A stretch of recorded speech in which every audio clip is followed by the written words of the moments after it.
they had one of those screens, and it was just huge letters saying Lapis, and we were like, we fucked up. Hi, I'm Elin, the lead singer of Kite Thief, and you are listening to the Chronicles of Podcast with Tom and Jamie.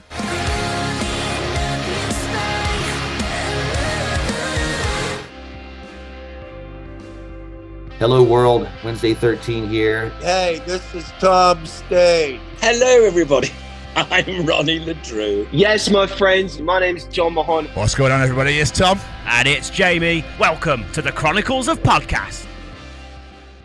Hello everyone, this week we bring you an interview with rising stars in the UK rock scene. This week's guests are a female-fronted pop rock band who you may recognise from our 2000 Trees 2024 interviews. So smile and wave at them. As we pinky promise, this group will rise like the tide. Sorry, I know what you're thinking, Jamie. Shush.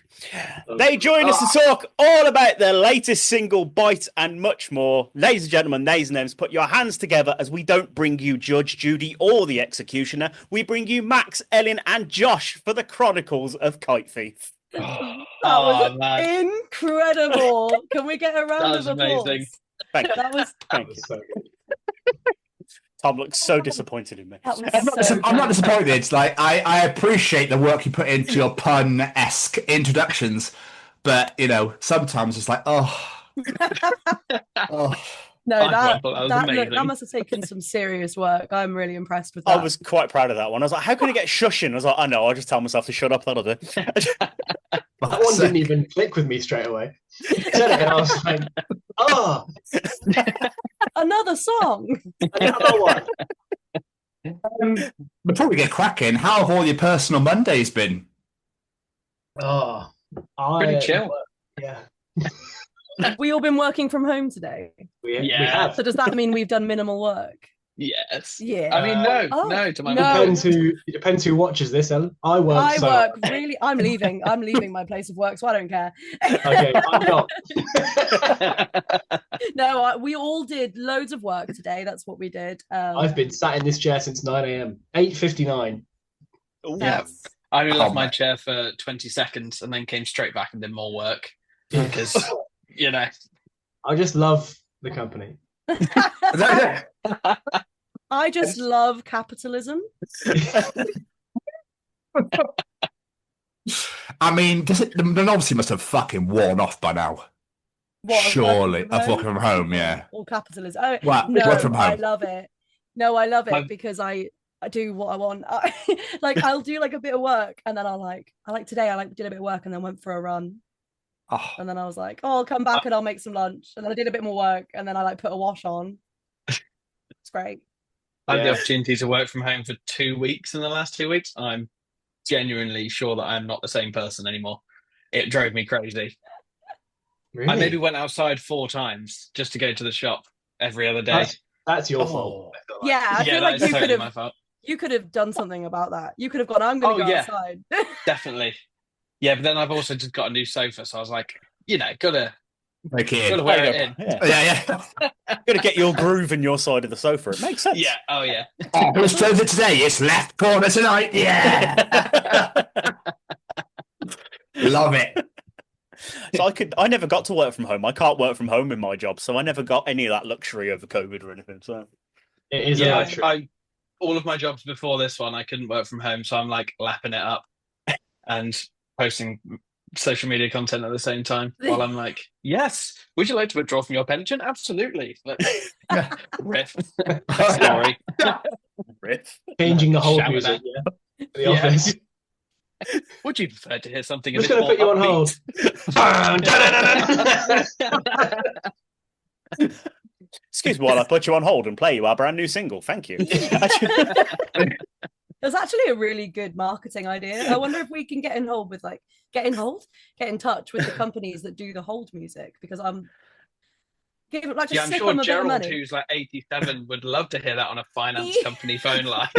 You never know. You never know. This is the box, and this is Ellen thinking outside of it right here. That's how we're going to do it. This guy. So Guys, how we like to start these things, we like to go right back to the days of childhood. What did you want to be when you were first growing up? Has it always been music for you, or was it, I don't know, astronaut, train driver, whatever it might have been? We'll go ladies first. Elin, what did you want to be when you were growing up? Oh God, when I think about it, I do think it was always kind of music-esque, but I think at the beginning it was a bit more musical theatre.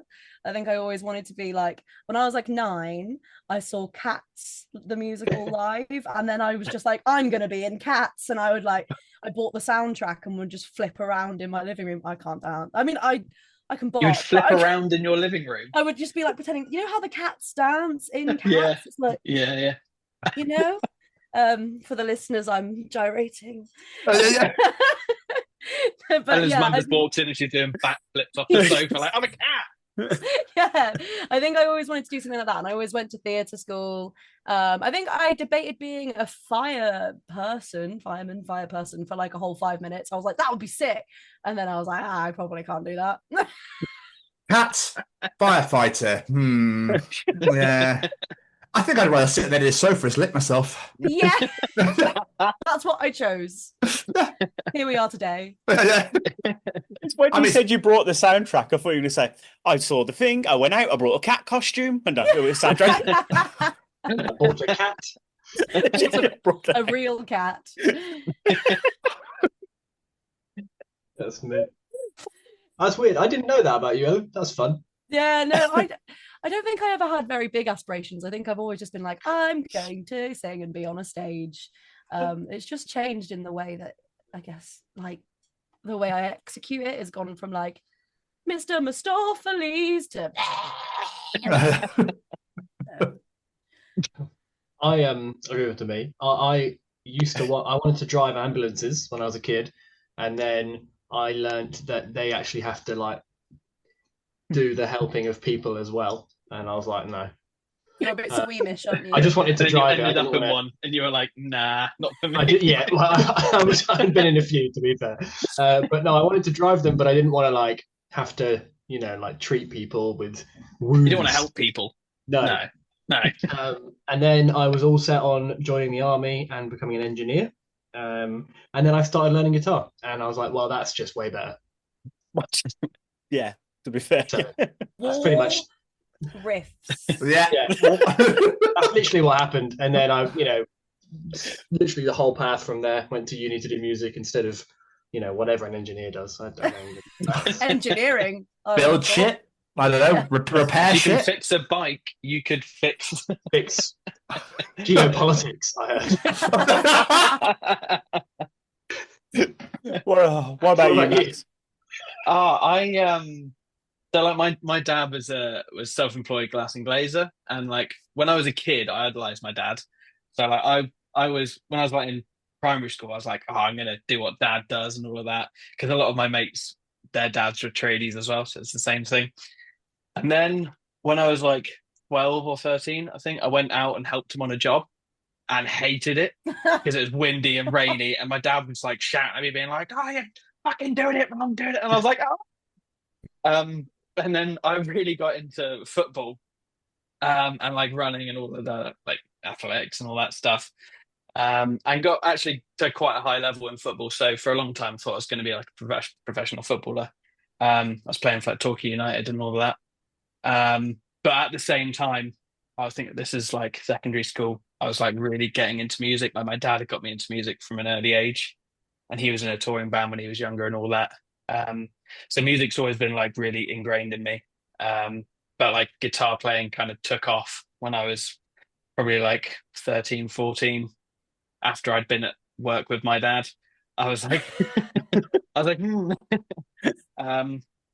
then I think, yeah, from like in secondary school, I got like quite a lot of like, there weren't many guitarists, like proper, like, you know, playing like rock and stuff like that. I was kind of like the only person that was doing that, and everyone was like, oh, how do you do that? Because no one else was doing it. So it was got like an early inkling into like what it's like to have like a crowd and stuff, because they'd always get me up to do like, you know, the kind of like assemblies and shit like that. And then, yeah, ever since literally like secondary school, I was like trying to do as well as I could at music. And then it was only when we hit college that I was like, oh, I could actually maybe try and make a career out of this. And it was from there on, it was just like music was the only thing. And now I work for a finance company. So it's gone really well, as you can see. Yeah. Childhood trauma or riffs? Where I come from. I love it when a guest sort of segues to my next question, and Max, you did it beautifully there, because I was going to say, like, where did this love of music come from? So you said it came from your dad. What about you guys? Where did that love of music come from for you two?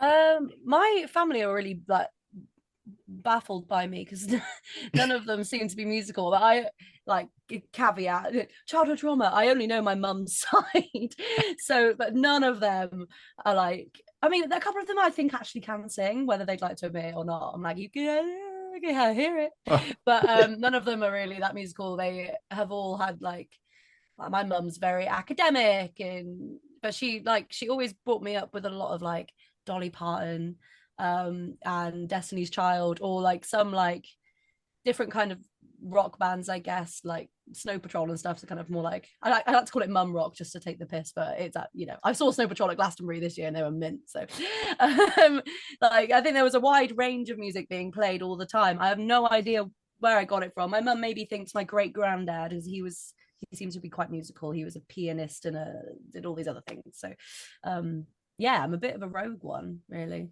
in my family anyway. It was forced upon me. But not in the way. I was my parents when I was like 4 or 5. I've got 3 sisters, by the way. I'm one of 4. Decided that all 4 of us should have music lessons. And so my oldest sister was doing like singing, and then the same teacher basically would come on a Thursday and just like all of us after school. And so I did piano from when I was 4 till like probably like 17-ish, but I kind of switched to music theory when I was older. I didn't do that well. Got to grade 5. Didn't really enjoy it that much. Music theory I enjoyed quite a lot.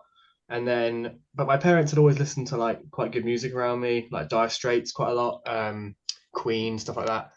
And then I guess, yeah, my brother-in-law was in a band when he was like 18 and I was probably 11 or 12, which is about when I started learning guitar. I think I got his old guitar as like a present. I think it was his, they had like a Squire Strat, or I can't remember how I got it. I had it for a while, and just started learning like, songs. And naturally you end up learning like Enter Sandman. And I was like, that's it. And just, yeah, me and my friends started learning guitar at the same time. And then went from there, you kind of bounce off each other as well. Like, I've learned this song. It's like, well, that's better than me, so I need to learn something else. And then you kind of, we just kind of raced each other to learn guitar basically, and started bands that way. And that was, yeah, my first band was with him and a few others, and it was, yeah, it's all history really. That's amazing. So, Elin, these 2 guys have just said like the people in there of influence and to play guitar. What is it you were singing? Was it singing in the shower? You went, I'm quite good at this. I might follow this up, It was kind of like that, I think. I think I was singing from a really young age, but like in secrecy. And then I remember I don't even know how old I was. I was maybe like 10 or 11. After knowing for years that I liked to sing, obviously I was very young. I didn't know if it was good or not. And I like sung in front of my mum for the first time, and she was like, I had no idea you could do this. She was like, what the hell? And I was like, yeah, woo. And I was always in the music department at school, and we used to hang out in the fucking practice rooms, and like, and I was just singing. There was a girl at school that we used to sing with together all the time, and I don't know exactly where it came from. I know it's like a very innate thing, and I always say this to students when I teach them vocals, like it's a very personal thing, singing, and it comes from your body, as opposed to like I can be like, oh, the guitar's out of tune, that's not my fault. But I don't know, with singing, as much as it's like yeah, as much as singing is quite nerve-wracking for a lot of people, I think it's quite a natural and comforting things for humans to do, and I just seem to like love it, and that's just how I always liked to kind of like express myself, I guess, in the cringy way. Yeah, and I hid it for a while, but then I started doing all the assemblies, like Max said, and like you're the ones, like you're the music group, and you start doing all that stuff. And I've just done it then I was like secondary school, college, uni, and gone on from there. That's awesome. I love that. So, if my research is correct, you guys all met at uni, is that right? Yeah. You all studying the same very thing? much so. Or? No, we were the same year, but we were all on different like courses, but they We kind were of came on in. the So performance Ellen was course, but yeah. different. We were on the So same Ellen course. was doing. Oh yeah, me and you were. Yeah, but like Zach and Henry and all that, they were like everyone else was. We were in different you know, sides, to be fair. We had no classes together ever. Yeah, no, I never saw anyone apart from at I never rehearsal. went in. No, we did. Basically, there was the opportunity. Well, you had to kind of match up with people for an exam, which doubled up as an audition for an event at the same time. And Elin was just like a few weeks ahead of everyone else, and basically got a group together. She asked me to play after I'd been playing bass, and I was like, I'm not a bassist though. And she was like, oh, okay, cool, just play guitar. But she just kind of got us together for this exam. I think probably just because you wanted a good mark. Yeah, I was just keeping an eye out for like the musicians I knew who like they're not only are they good, but like I mean, you say you never turned up, you must have turned up a bit because I wouldn't have asked you otherwise. So there's probably a bit of time where you were turning up where I saw you. Like I knew who the good like musicians were and who the reliable musicians were, and I'd like tried out a few different groups here and there, and like Mention landed on us. Yeah, when all the other ones had other stuff. They had better things to be doing. So, but we'd kind of, we all kind of knew each other. We got together in a room, chose a song. It was a Marmoset song, I believe, and then we, played it. Did quite well in the exam. It doubled up as an audition for the event. We got to play the event, and then won best act at the event. And we were like, all right, well, maybe we should like do that more. I think we literally decided like after that we were like, we should come back. We did the gig. And then we were all just like, oh, that was good. And then everyone started coming up to us being like, you guys, are you a band? Like, you should be a band if you're not. And we were all just like, we all kind of went, oh, yeah, we didn't even think about that. This is so soppy, but I've actually got the picture right here next to my desk, which was taken just after. That's going to be bright. Just after. Literally after the very first show. That is awesome. 2018, and we've all Zach like framed those pictures and gave us all one in a frame, and we all look so horrendously young. It's actually awful. Yeah, it's crazy. So full of hope. So full of hope. That's awesome. And not as full of food as we are now. That's such a unique like origin story for a band though. The fact that you're just like, we came together for a uni project and then we thought, do you know what, we're quite good at this, let's carry on. Yeah, that's literally what it is. Literally like, oh, we're actually I feel like not many bands kind of came from like music, and uni I feel like only in the last like 5 or 6 years become like a really sort of popular thing to do. But like typically from the sort of unis that we would go to, you would only really see like solo acts coming out of it a lot of the time. And it's really nice to actually see more and more bands. Like I went to a gig the other day and I was like, they're all from the uni that I went to. There's loads of them now. There's people like, you wouldn't know it. either. Yeah. Yeah. You'd never expect. Yeah. It's surprising there isn't more, really. To think, oh, look, a bunch of like-minded people in the room with me who all love music. We should maybe get together. Yeah. It depends on whether they can continue to get in the same room together or not. Yeah. When normally uni happens and everyone's kind of projects fall apart, and COVID happened to us, and like we were like, oh shit, this might like really put a spanner in the works. But actually we actually became more clever because we started doing everything online, and we still use that to this day because none of us live in the same place. We all live very spread out. So like COVID could have possibly ruined everything, but actually I think it just made us like stronger and smarter. Did you build home studios? I wish. Kind of. The amount of people that built home studios and then just cracked on from there is crazy. Yeah. I kind of learned how to write with everyone else on Zoom like this because I was typically the one that had like Logic, and like I'd done all of that at college and stuff, so I was quite like resourceful with like getting demos together. And then COVID happened and I was like, right, we can't stop writing music. We had like a few months of just playing COD all the time and crying. Actually, I was playing Train Simulator. She was goated. There's so many of them now. I love it. So many simulator games. Goat. Yeah. Fucking plane. Tractor Simulator. Sometimes you just want to. I recently Fly to Miami. did a stint of Farm Simulator, Not gonna lie. Farm Simulator. Yeah, that's another one. And then there's this pressure washer games now as well. There's things you can just pressure wash for ages, like fucking. That sounds good. I know what I'm doing later. What did you just say? I said, I know what I'm doing later. It's so satisfying though, just to like clean something. Like, oh, do you know what? I really enjoyed that. Give me a house. Let's just do an house. If I had a house, I'd do that. But that's why everyone needs simulator games. I can't afford a house. I can't afford a train. Or a farm, for that matter. Yeah, or a farm. Yeah. My son's obsessed with that Farm Simulator game. I'm like, what? I do not understand Very the appeal chill. to this. Very chill. I will chill? say. Just ploughing.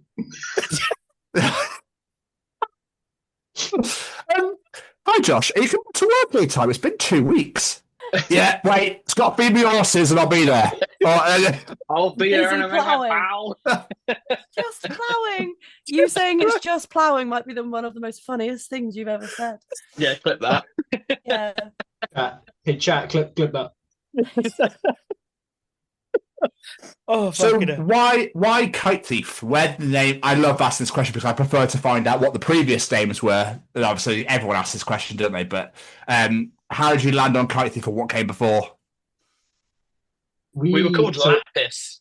Yeah, the event Originally, Lapis. Yeah, the event that we played at that we were just talking about, we were called Lapis at it. Is that a French we? Well, that's why we didn't stick with it. But it's Henry's last name is Stone, and lapis is a type of stone In Latin? Yes. Because you know how you get that blue crystal called lapis lazuli because it's the lazuli stone. So I don't know why we were like, yeah, lapis sounds like a really good word on its own. That's great. And we saw it up on they've had one of those screens, and it was just huge letters saying Lapis, and we were like, we fucked up. We're like, oh no. Everyone's just gonna like there'll be a photo where someone's in front of the lad, it will just say piss. And then, I mean, I think we did. That was from there. We honestly spent.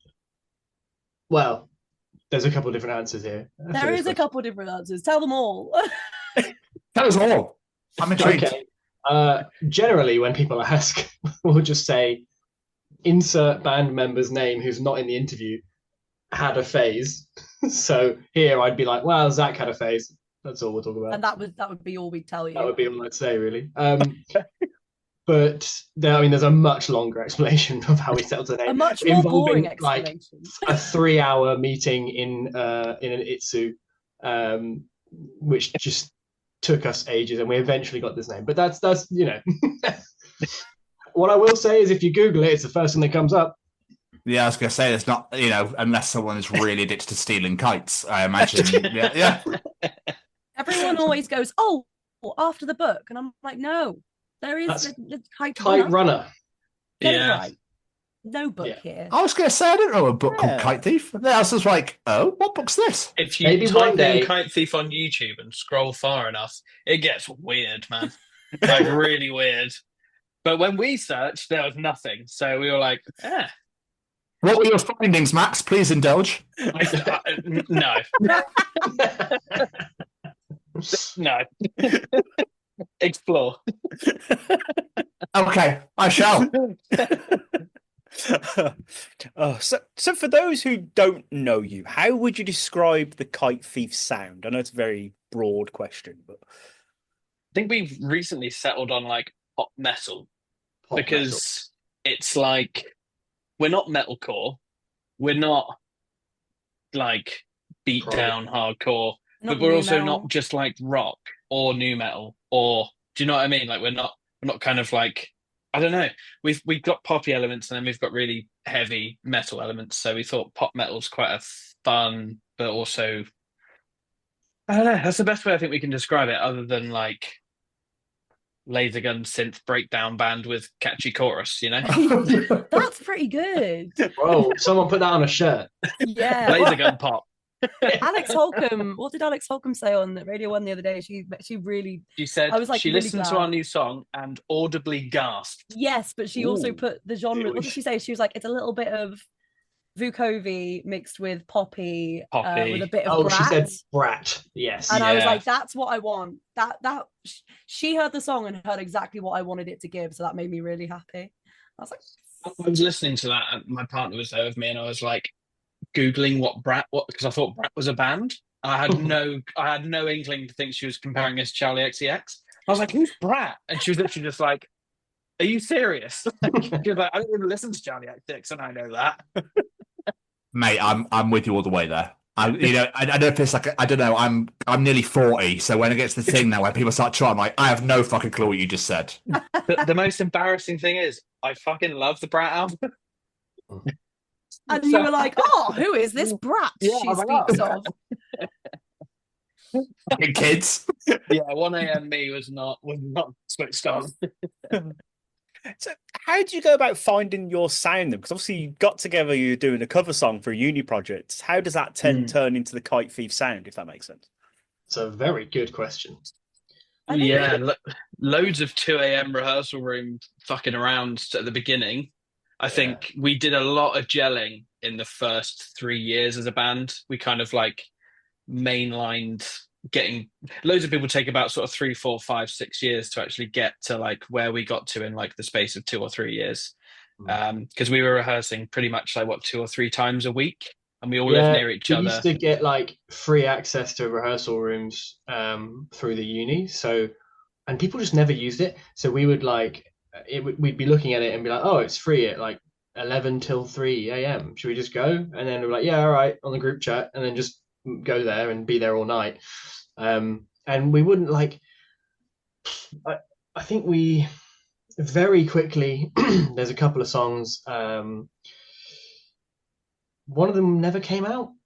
The first one we wrote. What was the first one we wrote? Was it? I Am. Yeah. That never came out. No good. There's a live recording of it on my hard drive, which no one's ever going to hear. The second one though was Pinky Promise, and that obviously, I think I don't know what we thought the sound was going to be. I think we just kind of wanted to figure it out and see what happens. And I think you can kind of hear that in the first few songs. Sometimes we wanted to get a bit, I think a few of us maybe wanted to go a bit proggy at first. And you can tell that from the bass thing in Pinky Promise. 7/8 slap bass solo. 7/8 slap bass solo in the middle of the song. It's fair to say we've got rid of that whenever we play it live now. Yeah. But it's, we went that direction, and then what was next? Was it Smile and Wave was next? Yeah, we pretty much wrote Pinky, least Smile and favourite. Wave and Pictures like around the same kind of time, because we all went down to Cornwall to Cube Studios in one weekend and recorded all of those songs. But even those three are so different anyway. I don't think we really knew if you listen to those three, you can definitely hear us kind of like dipping our toe into like different kind of areas with like it was Joe, I think Joe Marsh, who recorded Sweepstake with us, was just like, hey, I've done some things to it, I want to show you. So he like got on a video call with us, and he'd added all these like poppy synth bits, and we were all just like, oh yeah.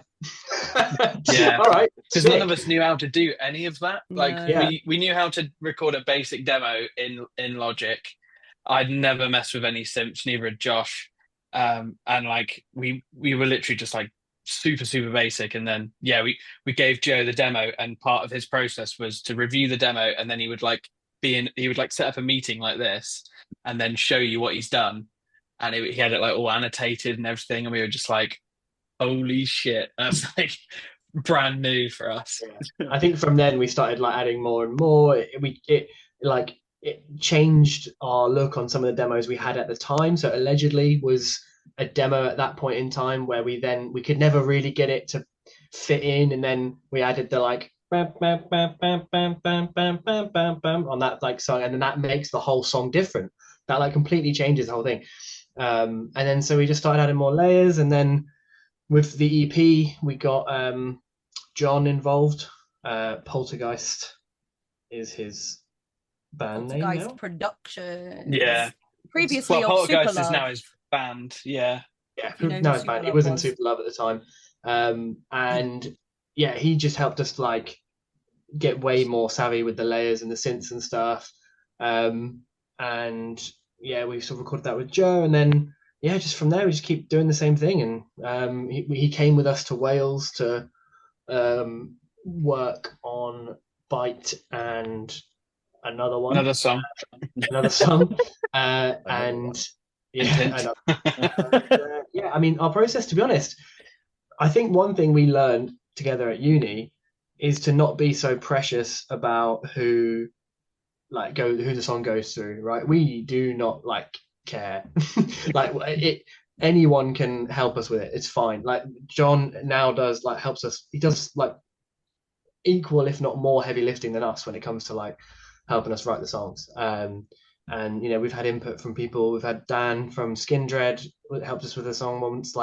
We don't. It's just we're open to collaboration. I think that helps a lot, and that has kind of led us to where we are. I think now we're going down this kind of alt pop Meshuggah vibe. I think you can definitely see more of that at the moment in the scene as well. Like we definitely learned the hard way that being precious about things, especially me, so I was always very much like, "This is my song, don't change it." And then when we actually started experimenting with other people's ideas, just within the band, it already got better. And then we've kind of taken that now where it's like it was taking ages for us to get everyone's part down in a song for the demo to kind of flesh it out so that everyone had their thing. And we we all agreed that we were just if the drums are good enough for a demo, if the bass is good enough for a demo, if I write a song and Josh listens to it, he's like, yeah, that's fine. I don't want to change anything guitar wise, keep it as it is. We kind of speed through the demo process of getting the vibe, and then we're straight off to work with John to try and add extra elements of things that we haven't been able to think about and get a second perspective on it from a songwriting perspective that isn't within the band. And I think you see a lot more of that happening now. If you look at Bring Me's last album, look at what Baby Metal have just done where they've brought that out. So many bands are collaborating with so many different people. And even Poppy, for instance, her last 3 or 4 albums have all been different producers that sound completely different. And now she's ended up with Jordan Fish. It's just changed the whole thing. So I guess John is our Jordan Fish, really. He's kind of the secret 6th member at the moment. Who just adds the secret sauce. He's the Salt Bay of Kite Thief. Oh yeah, yeah. Salt Bay. I'm gonna change his name in my phone. Salt Bay. Sorry, Jamie, you're saying. No, I was just gonna say I love that because it's a learning process. You guys, you said you're still early, you're still learning. So the more minds you can pick from, the more you're gonna learn, the better you'll get going forward. It's a fucking great idea. Yeah, it just brings new life into a song. It's only gonna. I think if you have just one person writing a song, it's only it can only really go a couple of ways. If you get one other person in, it opens up more. Get another person in, opens up more. That's why I always wanted to be in bands. I've never wanted to be a solo artist because I hate writing music alone. I think it's boring, and I don't think I'm very good at doing it alone. I like doing it with other people. And when you look at the top 10 albums of ever, you'll see a million collaborators on all of them because I think that's how you make the best music, is when there's more people involved. And at the end of the day, it's what's best for the song. And we wholeheartedly agree with if someone does something that's different or is we haven't even considered that would be a possibility, but it works. It's is it better than how it was before that was added or before that changed? And if it is, then we just run with it, because at the end of the day, it's if you're making the music as good as it possibly could be, who cares where that idea came from? I think gone are the days where bands solely have to just write all of their own music. Even older bands before collaboration was a big popular thing. Producers had such a big hand in leveling up songs, pulling things away, adding bits here and there, and it's just the kind of the cloak's kind of been lifted off now, where I think people are more aware that other people are collaborating and inputting their kind of flavor. And also the reason we go to John is because we like what John does. It's not we're just working with him and he gives us a load of stuff and we're oh, we go to them for a reason, because it's benefiting our vision and it's what we want to sound like. So yeah, I think it's taken a bit of time, but we're getting there now. So when it comes to song, Sorry. Go on. That's okay. That's absolutely fine. I was just, I want to speak now, please. Go on then. Yeah, fucking hell. I can't get the word edgeways. I'm joking. When it comes to lyrics, then, Ellen, like, I imagine that obviously mainly comes from yourself, or do you all collaborate on that as well? And like, where does your inspiration for those come from? Like, is it, personal or story based or whatever? It is. I think it is pretty much all me. There's probably been times where, Josh is just winding down his window. Don't worry, Josh. I'll hold the fort. Yeah, it is all me. I do the lyrics and the melodies mostly. I always am open to people's ideas, and there's like things in there that like Josh has suggested one time. There's actually like one bit in one song that like my ex suggested one time, like a slight little run, and that's what I mean. But yeah, I always want to make really catchy melodies, and I get them a lot in my head. Although then you get the whole like, oh my God, is it good enough? I was actually just writing before we got on this call. I was writing some new stuff, and I was like, I don't know if it's good, and it's like freak out. But and story wise, or like theme wise, it is all personal, and it's really scary.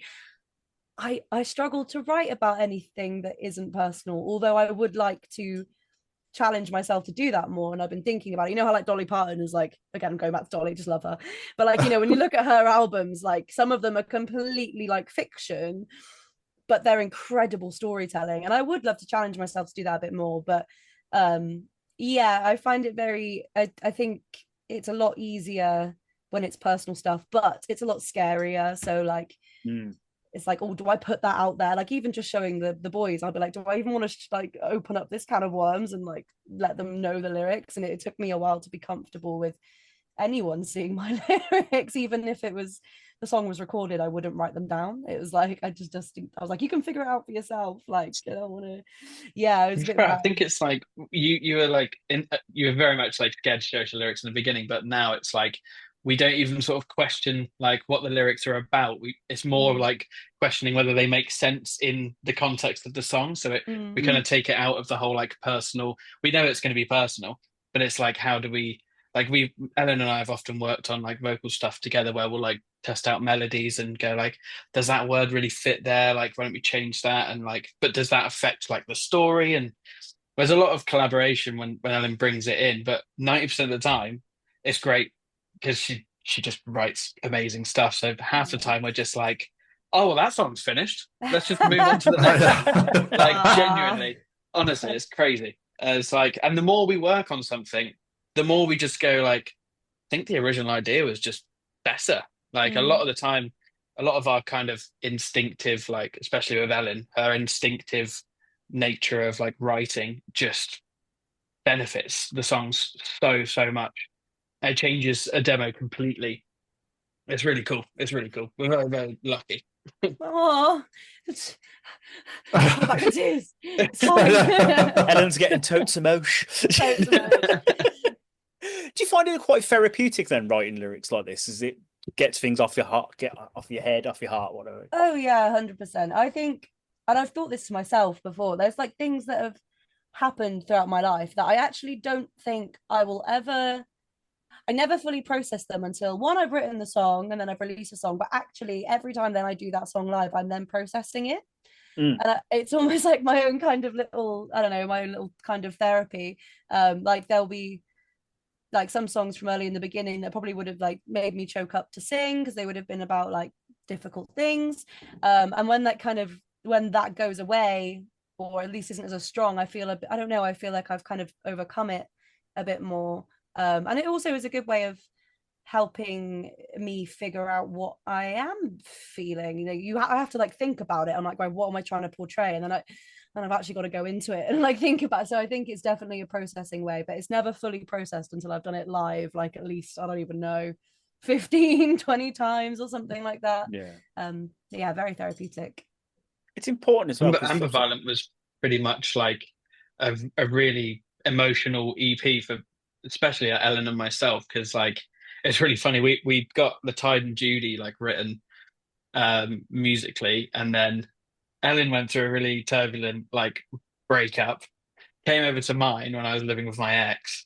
We started working on it, and then I went through a really turbulent breakup with her, and then the Tide and Judy are kind of like symbolic of like that time for us. And I think every time you play that, I kind of like I tend to forget what it was really like, not really about, but like the whole inspiration behind everything. And it's like if you actually like listen to that whole EP, you can kind of hear from start to finish. It's like really, really angry and like I don't know what to do. And then Amber Violet's just this like really momentous, like kind of I don't know.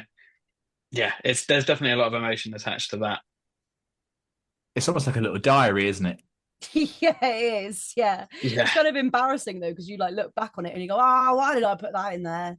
Why did I write that? What did I do that for? Like, Because it was of its time. It was at the time. its That's what time. do you know what I mean? Like that's what you were feeling. So I think Yeah. regardless, it's still a moment where you could be like, oh, that shit happened. Fucking thank God I'm here now, not over Yeah. there anymore. Yeah, no, it definitely is like that for sure. Amazing. But bringing it to now, the start of this month, you released your brand new single, Bite. Before we talk about the song, though, do you realise how badly I wanted Red Velvet Cake since I saw that fucking artwork? I love Red Velvet Cake. Even with so the black good. goo coming out of it, you were like, oh yeah. I can work around black goo. Red Velvet Like Cake is chocolate delicious. custard. Yes. See? Just Honestly, Josh knows. I love Red Velvet is my favorite cake. Oh, it's so You- good. It could even be a cherry jus. A cherry jus. That's exactly what we were thinking, actually. Yeah, When we it's were- no. you know. Oh no, he's learned our middle class secret. It was cherry. That's me out. Cheers, guys. Fucking love cherry. Cherry's the first thing that came to my head. I bloody love it. Cherry, just cherry Yeah, everything. just love it. Just cherry being cherry, I guess. I don't know. I don't know what I was going with that, to be honest with you. My brain was like, I better stop talking, otherwise this could get weird quick. Just stop saying the word cherry. Yeah. Oh my God. I just need some cherries right now. Cherry! Just cherry being cherry. Jeremy and cherry is great. Sorry, Jamie. Anyway, back to that of August. So you were saying, yeah. That was it. Oh, what's the feedback been like so far for the single?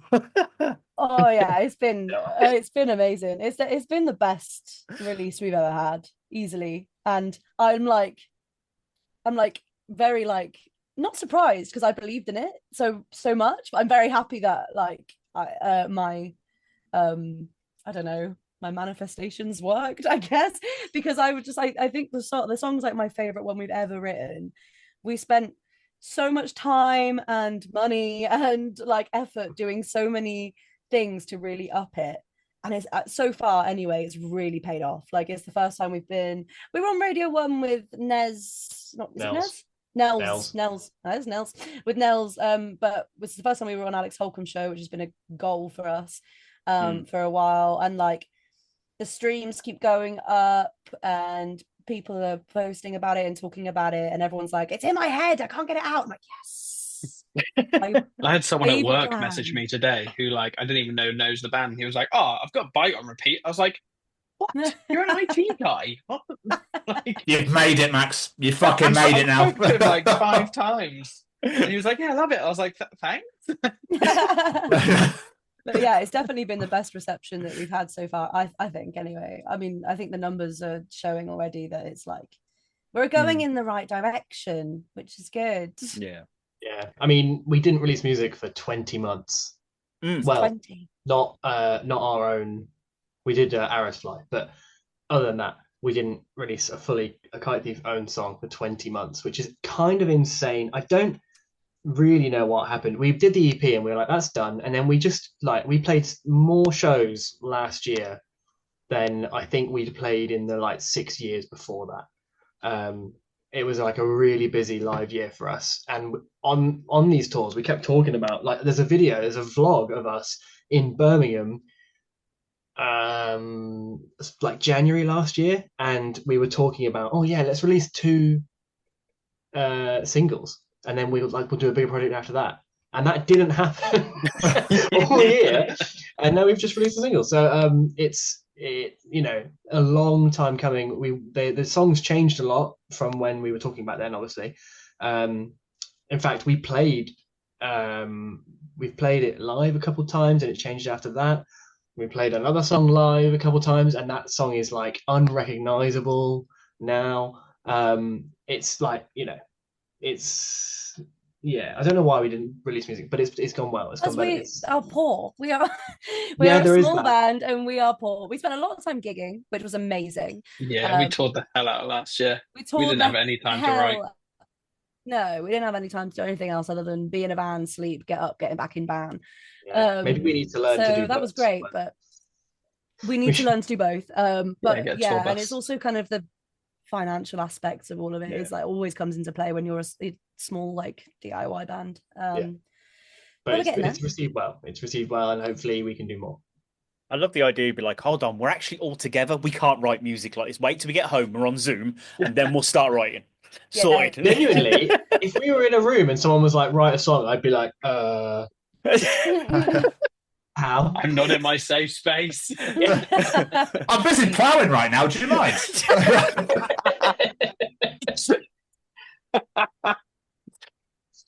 Oh my God. When Max first got on here, before you guys showed up, I was just saying to him about the song's fucking incredible. Yeah. And I'm not saying that because you're here. Like, I can't get it out of my head and I can't stop listening to it either. I don't know what's happened. It's just, I played it. I was like, that filthy bass breakdown near the end is unbelievable. Do you know what I mean? I love that bass breakdown. It's sick. Thanks, man. But, and then getting played on Radio 1 with Alex Hawke and that sort of thing, it just goes to show how much you've grown in the last 2 years. Yeah, we put a lot of work into like so many parts of our band kind of life, and like live wise, we've been working on our live show since like day dot, and like I've in my head like we have that down to a T, but actually what we kind of left behind was catching up with the recorded music side of things and making sure we were like doing just as well. So I think now that we've got our live show in a place where we're like obviously we're always making changes, but like we're so like we can do that in our sleep, like that's fine. Now I feel like now we're at this point, like a real like pivotal like moment where we're gonna I think we kind of clicked on and we're getting to the places that we want to be, and I think this is a really pivotal moment, and hopefully it's just gonna like carry on in that way. 100%. Yeah, like that. Yeah. 100%. Did I read though that you guys turned an Airbnb into a studio to record this? Because that's brilliant. Yeah, we've got a lot of behind the scenes stuff of that place. Yeah. We've done it a few times. It's like our favorite way of doing it. Yeah, go on, you tell it. Yeah, we've done it before. It's so cheap, right? Like, there are some amazing studios, and I would love to go to these amazing studios and record songs there. However, these days, you need a laptop, right? And you need a laptop and a quad-core deck, which I've got in front of me here. It is the way, and studios cost tens of thousands, and houses for rent, like holiday rental, do not. We've done it before. I think this one actually will probably end up going there again. It is linked to the band in some way. It's a family member of a band member who let us stay there for mates rates, which is amazing. In North Wales, and it's miles right away next to the beach. Yeah, it's fucking miles away. Miles away. But it's so far. Yeah, it meant it had room for all of us. There was a beach. I could bring my dog, and we just hung out basically, recorded music, messed around. Some of us do like social stuff whilst other people are recording, or do like admin stuff whilst other people. It's just like a real team vibe, which was really nice. And I look forward to doing that again at some point, to be honest. Yeah, it's how we wrote the EP, as we went to an Airbnb and we had a hot tub and we had lots of wine and like lots of fish and chips. Meals together. Yeah, and it's just the loveliest way. You've all got your own room, and like then there's the communal areas. We normally turn the sitting room into the studio, and then like we've got the other rooms to kind of hang out in. Transformers 1 and 2. We did watch Transformers 1 and 2. It was very good. But you can hear it in the song. Oh, can you? It sounds like there's bits of that song that sound like. Oh, it does. Like, yeah. Like breakdown. That's where we did breakdown. We did the sticks. We filmed a clip of Zach recording, hitting that there's a guitar, a Chon guitar. I know what I'm doing. Chon, yes. Yeah. It was their guitar, and Zach's hitting it with sticks, and the video like blew up, and it is in the song. It's just really funny. Like we mess around and do stuff like that, but we've just happened to film it and chuck it on Instagram, and it went viral, which was really It got Pretty sure we recorded that. 872,000 views. How many? 872,000 on Instagram. It's because Meshuggah was messing. Was referenced. Mental note. Yeah. And then it, it went on Facebook as well. It did really well. So it was kind of like well into like 1.5 million views on that. And then everyone was like, "What's the result?" And now it's like a year later. Like, here's the result you asked for 10 months ago. I went back to that video and like replied to everyone's comments, going, "Oh, it's out, by the way. It's out." Go listen to it. And, like, no one replied. I was like, we're here. Hello, Yeah. guys. How it feels. But did Bite push any of you out of your comfort zones musically at all? Yes. Oh Yeah, God, for all sure. of us, I think. yeah. I think we clicked on that we really, really want to push this pop element. And I've like my first oh God, I don't even know how many years since I was like 14 of being in bands was like being in pop punk bands. And like I never explored other elements of my vocal. And then over the past like 5 years, actually probably more than that, probably more like 7 or 8 years, I've really gotten into experimenting with like riffs and runs and doing like very poppy stuff. And like we wanted to there's bits of that of Bite that we wanted to sound like Britney Spears sung it, and it's like things like that, like we're trying completely new different things. And I mean, I don't play any strings, but it sounds like it's hard, so I'm going to assume it pushed you guys. It's actually not. Oh, No, okay. it kind of pushed us the opposite way. It was like we No, were like, genuinely, how do we that's make why. it more simple? Because if you like, Ambivalent was so like technical, and there's so much like riff stuff happening, and we were like, how do we condense that and make it really heavy? Like the second verse, for instance, is like, I call it the Kublai Khan verse, because that's what I took inspiration from when I was writing it. It was the dad, den, den, den, den, den. It's just like this kind of meathead, like simple. Do you know what I mean? And it's like, and even the breakdown, like John had a real big part in like helping us craft that, because it was very, very, very different before. It was very like, again, like technical and a bit too much. We were like, we just need something that's like groovy and like just keeps people like locked into that groove that we've built. It kind of threw us out of it. And it was like we were so scared of just playing two notes. It's just bending the first, like down to that. Like, what's scary about that? We had this conversation yesterday, me and Max, when we were working on a new song, literally yesterday. And I just watched a TikTok edit about Carmen from The Bear. You guys watch The Bear on Disney Plus? I know of it, but I've not watched it. Well, so good. For the viewers, me and you have a chat real quick. But I got basically a TikTok edit of Carmen, and it was about when he's like, he takes his dish to this like really mean chef who's head chef, and the guy's like, "What is this? There's way too many elements to it. Like, you need to subtract." And he's like, "Never repeat ingredients." And then he like prints out a sticker for himself that just says subtract. And I was like, Max, there's too many ingredients on this. Let's subtract. Let's try like take it down. And it worked. I think it's really good. And I think that is exactly what we did with Bite, and potentially another thing that we think similar, formula, and it pushed us out of comfort zone, but ultimately better. Yeah, next album's going to be an Ed Sheeran album. Ed Sheeran album. Yeah. It's just going to be a kick drum. And we'll be like, new Kite Thief fucking rocks, guys. Song of the summer. In 2 years. That's the fact you two are saying, yeah, we took it back, we made it simple, we subtracted, and Henry's like, fuck you, and get my bass solo. Actually not, but do you know what? That's actually not just bass. That's a very low guitars. Yeah, that's one thing that did push us. We've gone lower than we ever have before, which posed new kind of challenges, because the bass can't really go that low. So we had to kind of meet in the middle, where like the bass was kind of playing the higher octave than it usually would. You'd think the bass would go below the guitars, but in actual fact, it kind of went the opposite way. I think they're about the same, but then the tone is really different, right? That's why we've got that really like almost metallic, bam, bam, bam, like the tone on that is like really robotic, almost Transformers-y, you could say.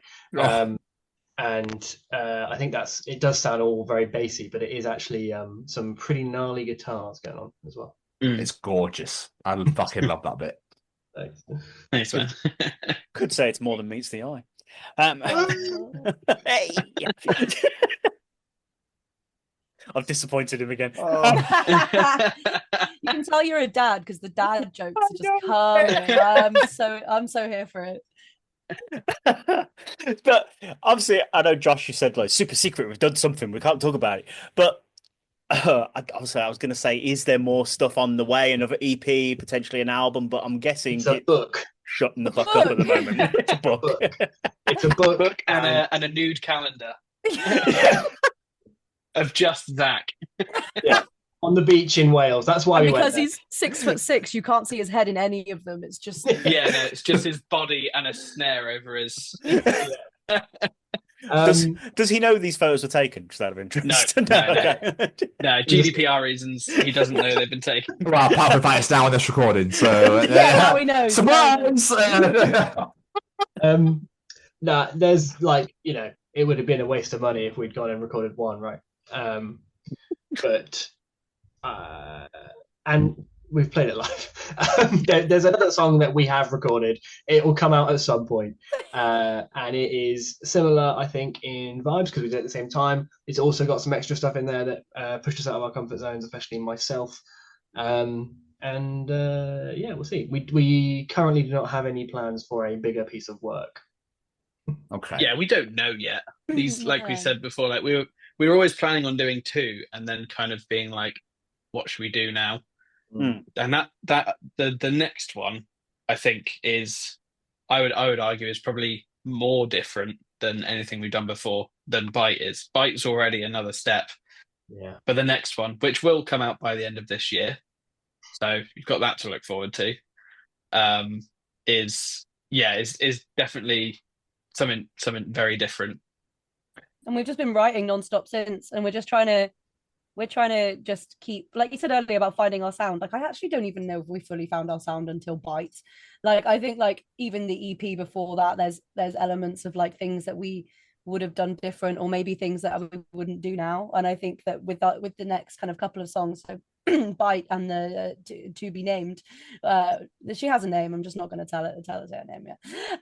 But like that, I think we did those, and we were like, right, actually, we've got something now. Like this is our this is actually our sound, and we're building off of that now. And we're another thing. Sorry. And another thing. Okay. Another thing that actually took the reason we took quite a while, I think, was also about finding the right like people to help us get these things together. We've worked with so many people in the past that we absolutely love, and we mentioned Joe earlier, who helped us with the EP and got that to where it is. We always want to keep trying new things and stuff. So we tried a few things out with this one, with these two, and ultimately we actually went through a few different versions. And the one that's come out is one that we got mixed by Nathan Smart, and mastering especially was one area we really wanted to step up in, and we got it mastered by Jens Bogren. No, Bogren, yeah. He's done massive back. If you Google, big man in the mastering world. He did Spirit Box's last album, I think. Yeah, I know of him, and mate of mine, his band's just worked with him on their latest single as well. Yeah, I think great. Now we're at a place, right, where we've got like John's helping us. We've got John who can help us write and get to this awesome level. We've got Nathan who can get it really crisp on the recording, and then we know who to go to get the best match. And like I feel like we've got a formula right now to do some really cool shit. And I think we are. You saw my brain work there, where I was like, "Oh, don't say that. Oh, wait, it's fine." But like I think we've got a cool kind of setup right now, and I'm keen to see what else we can poop out. Incredible. I cannot wait to see where you guys go in the future because it's all looking incredible. It's like you know where you're going now, and it's just fucking work, work, work. And I wish you all the best because you fucking deserve it. It's going to be incredible. Thanks, Thank man. you. Thank you. We work very hard. It's You can time. see. It's our time. Absolutely. But looking at the future, you do have a Bristol show announced with Raptors and our friends in Fangs out in September. Are there any other shows coming up, or is it just that one for the moment? Yeah, we're headlining Rock Against Cancer in Glastonbury on the 17th of October. Which, yeah, it's going to be good. Holds a very close place in my heart with cancer because it's personally affected my family. So it's quite a nice way to sort of try and give back in that way. But yeah, that will be everything for this year. It's been a quiet year. We don't know that. Getting stuff together. Yeah, we don't know that for sure. If thing is, these things happen where they go, "Do you want to do this?" and we go, "Yeah, sure." And then all of a sudden we're doing it like really, like we're like, "Oh, we're done for the year," and then like something. To be fair, comes up. I literally just forgot that I spent all day trying to get everyone's availability for some dates this year. I was like pestering everyone, being like, "Are you available? Can you tell me when everyone? Are you Sorry, busy?" I haven't. Got nothing back apart from some so there might be, but there's nothing confirmed. So as of this recording, currently nothing is booked. But there might be. I think Max really needs to leave that chair for today now. Yeah, I think he's been in that chair too long. Oh, he's off. I think for us, we're Damn, going to I keep forgot I got writing. no trousers on. Or underwear.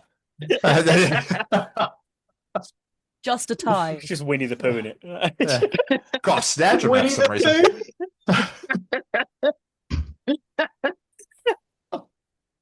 Oh, Josh is gone.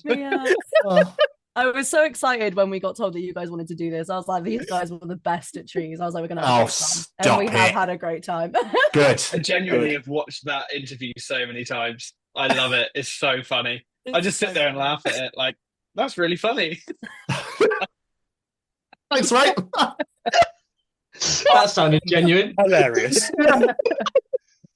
We still haven't got the sound effects for the mosh pits. Mosh pit yet. Yeah, the circle bit of fucking get that sorted.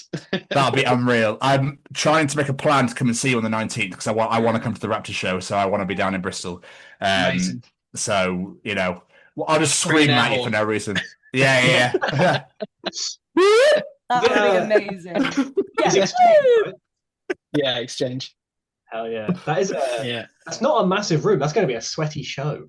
It's going to be delicious, is what it's going to be. Violent deliciousness. Well, if you do come to the show, you'll probably hear the next one. Stunning. I look forward to it. Elin, quick one. Choir Noir. Yeah. You obviously got to play download as well, which is sick as fuck. What exactly? I know it's a choir, but that's pretty self-explanatory. But how did you get involved with this? Like, where did this come about? So, I'll try and condense it. I've been in Choir Noir for whenever we did the Bring Me track, which was, I don't know, 4 years. 2 years ago? Was it 2 years? Or 4 years? It's not 4. I was with Dan. Oh, it's not 4. It was maybe 3 years. 2 or 3 years. Basically, I run my own vocal agency with someone we run a vocal agency called Wilder Vocals, and she has been in Choir Noir for years. I don't know if you know who Choir Noir are before you kind of come across them with me, but they did the Royal Albert Hall for Bring Me's Royal Albert Hall performance with them. They are on pretty much every single Sempiternal song. Since I've been with them, we've done stuff with Architects, we've done stuff with Bring Me, like we're on Bring Me albums, Bleed From Within, the new album, and I came to be involved with them because I was doing Wilder vocals with that girl, and she rang me like Kat Marsh, her name is. She runs Choir Noir. She's the most amazing person. She was like, Kat needs more people for this. She's got a last minute thing for Bring Me and she needs more people. And I called Max. I was like, are you free like at this time to go and be on a Bring Me song? And he was like, yes. We brought my boyfriend down who will say he cannot sing, like he'll say that himself, but it was mostly like chanting and stuff. And they didn't call me. They did. You do live far away, to be fair. Big far. And then yeah, we did all that, and there was a lot of like really hard bits in there, and I was very proud of myself because I knew who Kat was, and I was like, I know I want to impress her. So if you listen to Amen, I don't know, is it Amen, Amen, whatever. Amen. Yeah, Amen. Yeah.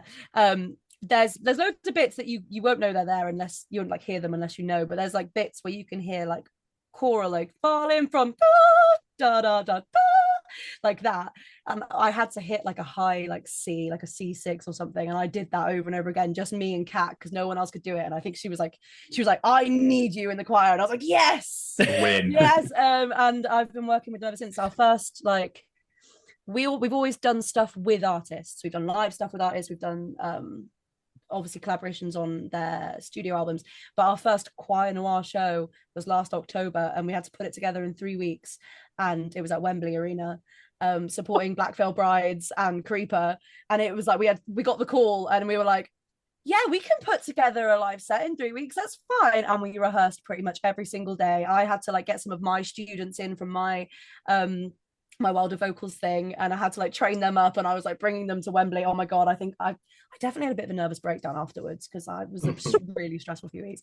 And then our second ever Choir Noir live show was Download, and it was just amazing. And yeah, I love it. And we've got to do some sick things, and I meet everyone in Choir Noir is a sick musician. Most of them are in bands, or they are in the music industry in some way. And we're doing a show in a month's time with a band called Esoterica for their album launch, because we were on their album. Yeah, it's really, really fun. And I'm just like, I'll send pictures of the big stages, but I'm like, boys, it's our turn soon, I promise. But today it's about me. Yeah. All of the connections are great. My favorite thing is when you talk about being on the Architects tune, Ellen, and people listen to it again with you in mind. And they're like, "Oh my god, yeah. That is just Ellen." If you listen to "Seeing Red" by Architects and just listen out for Ellen's voice, you'll be like, "Oh my goodness, that's actually so much Ellen." Didn't you have to do a load of overdubs on the intro? Yeah, there were like, I don't know how many vocalists were on it. We did it from home. I did it with my shitty Rode NT1, whatever it is. I got paid like 30 quid for it. It's not outing Architects yet. I get paid more now from royalties from them, so it's fine. But there was only a handful of us that could do it, maybe 10. And then it turns out that we'd got given the melody wrong. And we had to very, very quickly, like within like half a day, go home and re-record a bunch, and not everyone could do it. So I recorded like 10 takes thinking, oh, they'll have loads to choose from them, whatever. And then I heard the song come out, and I'm like, they use all of the 10 because you can really hear me, which is great. I love it. Yeah, Josh sent me the song when it came out, and I Ellen said she was on an Architect song, but I didn't know which one.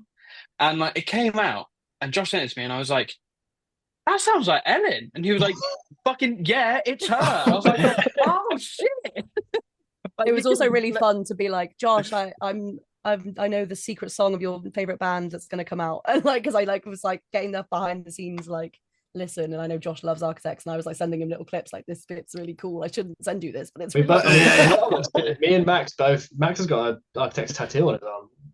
I do. Yeah, you do. I've got a bit of Lost Together, Lost Forever around here, and then I've got North Lane in there.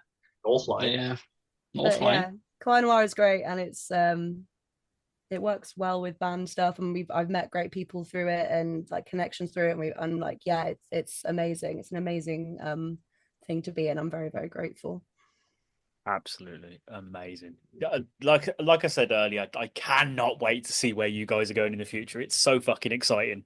But one question I always like to close with for myself is, if anyone's listening to this and they're like, oh, I haven't actually listened to Kite Thief before, I'm going to go check them out. I like the way these guys sound. What's a song from the back catalogue that you'd recommend people go check out? Obviously, try and do one each, because if you're probably all going to say Bite, aren't you? Yeah. Okay. Are we including Bite or not including Bite? Ellen, you could include Bite. I'll say Bite because it's my favorite. Okay, Josh, you go. I thought you might give a bit more to that. Controversial. I have a very controversial one to say. Oh no. I still really like Smile and Wave. No, I'm leaving. Maybe not all of it, but there are some parts in that song that, like, when we wrote them, I was like, this is the shit. Like this is sick. And it never really resonated with people, which is fair enough. That can happen. But fell off a bit, didn't it? I don't like the song. It's my own song. But to save me getting fired from my own band, I'm going to say hindsight. There you go. I would have to go with The Tide. Just because The Tide is like my baby. Love that song so much.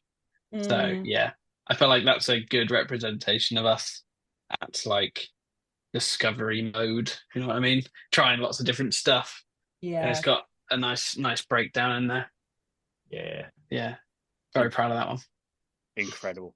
Mr. Stevens, do you have any more questions for our wonderful guests? I do, and I'm going to start with Josh. This is for everybody, of course, but we'll go. But when you first started this journey, when you first went to university, met each other and went, fuck it, let's start a band, did you ever think this is where you would be today?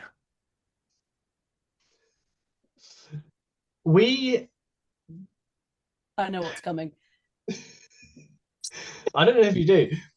We did very well very quickly live, and I'm not ashamed to admit that in that kind of echo chamber that was Bristol for those 2 years, I was like, we're going to graduate and be playing Reading next year.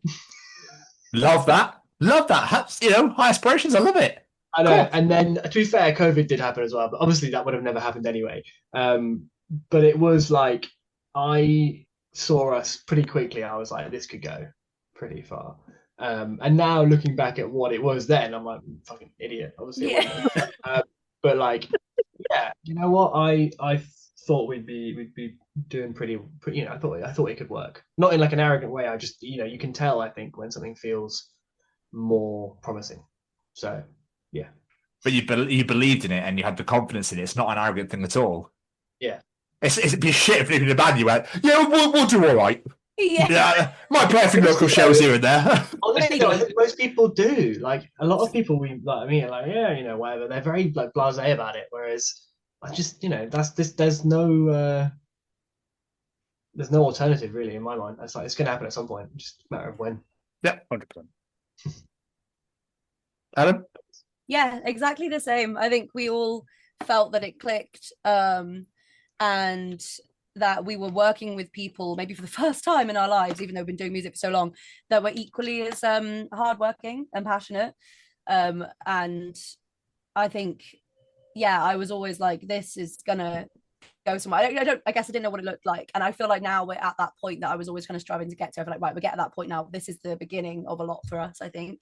So yeah, I had full like faith in it, because like Josh said, there's never been any option for me. I've always wanted to do music, but I've always especially wanted to tour and to play live. Our favorite thing is to play live. So yeah, there was no other option. So I was like, yeah, this is actually pretty good. Yeah. Love that. Max? I think, yeah, at the time when we became a band, I was also in another band that was kind of falling apart due to people in that band being just terrible people. And there was something so like, I don't even know the word for it. There was something so like hopeful about this collection of people.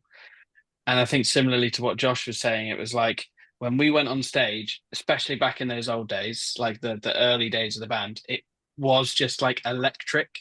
Like we weren't playing to click. We didn't have any, but it was just like raw, like straight up, like into the PA. It was like small, cramped, sweaty shows.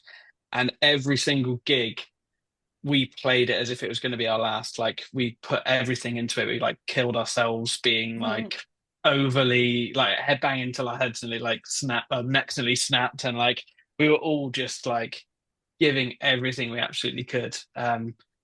Driving early into the hours of like the next day and then getting up and going to work sort of thing. And like, I don't know, I think, I don't know if I ever thought I'd be like where we are now, but I think I definitely had high aspirations and also like kind of high expectations, because I knew that the people that I were with were on a level that I hadn't experienced with other musicians before. And we understood each other in such a deeper way than just like music theory and what makes sense music. It was like everything we wrote, everything we did was like a collective. We were like a family. and every decision we made was just like it was all made with like emotion and like kind of it was all driven by like wanting to be the absolute best we could possibly be. So we've always kind of kept that in mind whenever we're doing anything. We try and do everything as best as we possibly can, and I think it's only gotten better because of that. Obviously, no one could see COVID coming, so if that hadn't happened, I don't really know where we'd be. I would imagine potentially we would maybe be, we would have toured a lot more in those sort of 2 years and potentially been a few steps ahead where we are now. But I'm happy with where we are. Obviously, I want it to be better, but I can't say I'm disappointed with what we've done or where we are. It's like we've got more people finding out who we are than ever. We've got more people coming to shows than ever. People bringing kites for us to sign to gigs. Love that. We had to get this little girl in on the guest list for one of our shows because she loved us so much, but they wouldn't let her through security. It's like stuff like that, which is so like special and like, there's those moments where you see like big bands having like fans coming and ask them to do stuff, and you're like, oh, you've never experienced it, and then you experience it, and you're like, oh shit, this is like, it's not cool. It's like it's like amazing in such a like, you feel really thankful kind of way. So yeah, man, we've done so well. I'm so proud of us, and I'm like, it's good. I hope they stole those kites. Yeah. Very proud. Oh yeah, the police turned up after. They were like, he's got a banner as well. Wow, this guy's really established. It's an underground ring of kite thievery. But something Max alluded to that I don't think we've ever said is that every one of us, when Kite Thief started, were involved in other musical projects as well, and like all left them. Yeah. Yeah, either through choice or they imploded. Yeah. but even then you were in another one. Yeah, that imploded too. Eventually. Yeah, okay. But like I'm sensing a theme here, Max. Yeah. Anyway, what's up next on the Chronicles podcast? Imploded. But it shows that you all believed in the project, didn't you? You all believed in it. You all knew it was going to be. Yeah. It was the one, should we say? You know what I mean? And it's amazing. And like Jamie said earlier, I cannot wait to see where you guys go. I'm really excited to see what happens with you all. And you're all legends in my eyes. I just, 100%. Thanks so much, dude. 100%. Same to you guys as well. When we saw this opportunity come through, we all went, yes. Oh, stop love it. You guys. Stop it. Right back at you, but stop it. Say it again. No. Cherries. Anyway. Just keep plowing away, guys. Just keep plowing.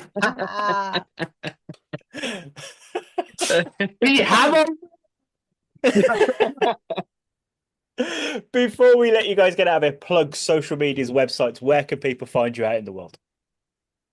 Kite Thief UK everywhere. KiteThief.com. Kite Thief on Spotify, funnily enough. We're everywhere. Apart from Twitter. We just don't get to it. We're not witty enough, And also, since what's his bloody face has taken over, I don't want to be on that. I don't want to be anywhere. Proud. Anywhere. Good. Yeah. Despite having basically the same name. Yeah. My name. People often call me. Well, my friends call me Elon a lot of the time because if you type my name, it auto corrects to Elon. Really annoying. But my friends call me Elon.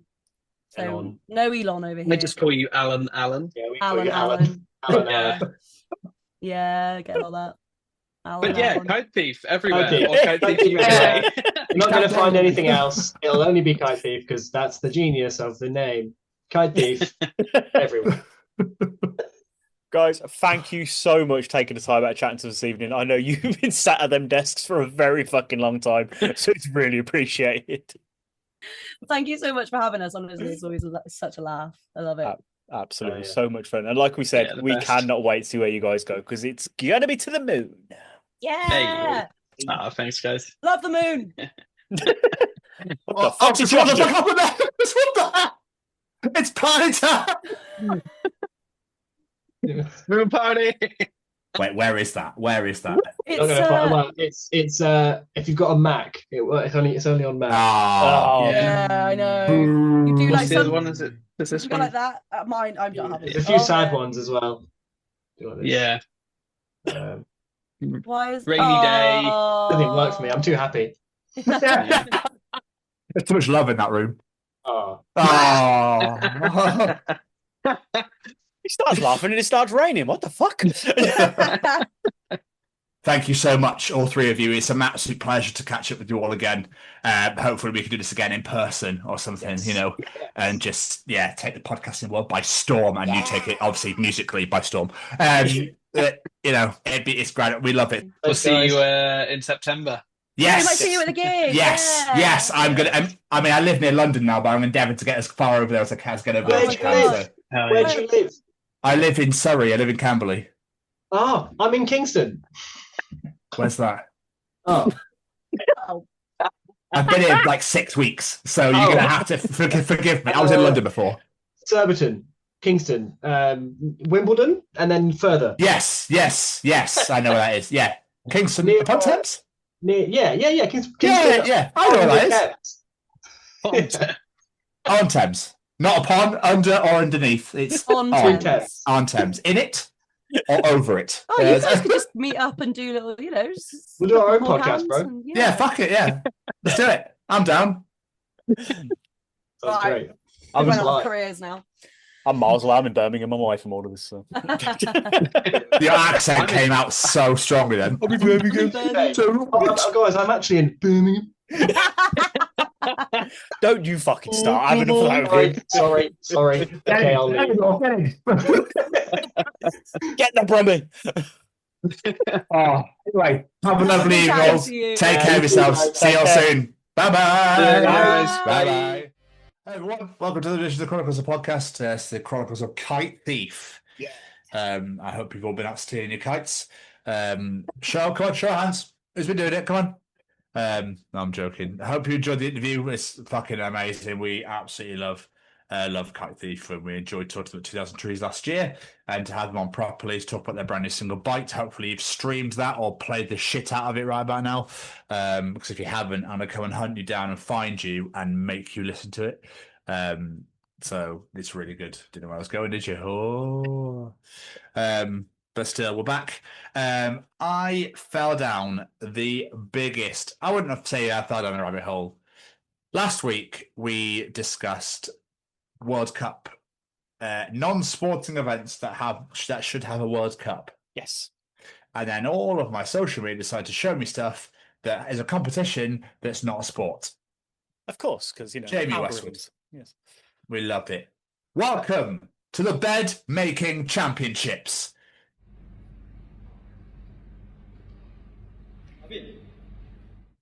All right. What an idea. That's actually quite genius. I like that. Originated in China and is also a lot of Japan, but obviously they're known for their politeness and everything else, and they're known for being tidy and neat. So, Jamie, I'm going to read this article to you. There are two types of people in this world.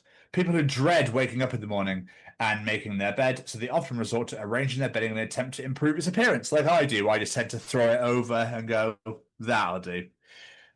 Because who's going to come in my room and go, oh my goodness me, look at the state of that. Because you're only going to get in it again later in the evening anyway. Agreed. But still, the other type of people cannot start their day until their bed is perfectly made, the sheets tucked in and all the decorative pillows placed in the bed accordingly. Fucking hate designer pillows and designer cushions for fucking bedding. What are you doing? It's got to look nice. No one's going to fucking see it by me and you. Nope. It's going to get thrown on the floor and it'll probably stay there. Insane. Anyway, if you are finding yourself close to the description of the second person, it might be interesting to know that bed making competitions are real. Yes, there's a competition for everything these days. In Japan, these types of competitions are relatively popular, and a recent TikTok shows some footage of how these competitions usually take place. In the TikTok, it shows two individuals who compete in front of a judge. Who the fuck judges this shit? Who examines them to see which one can make the neatest bed. So it's not how fast you can make it, it's also how neat you can make it. Jesus. I know. Okay. It's all about pressure. Jesus, I know, man. right? When we watched this video, we were shocked about how making a bed can be turned into something so satisfying and artistic. However, these competitions are not just taking place in Japan. People in the US are also putting their bed-making skills to the test.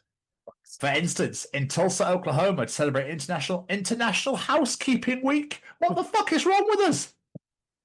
18 housekeepers brought their skills to the table to see who can make the cleanest bed in a record of minutes.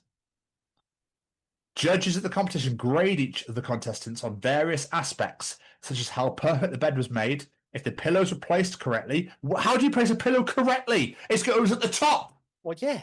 Where else are you going to put it? And how do you know which part's the underneath?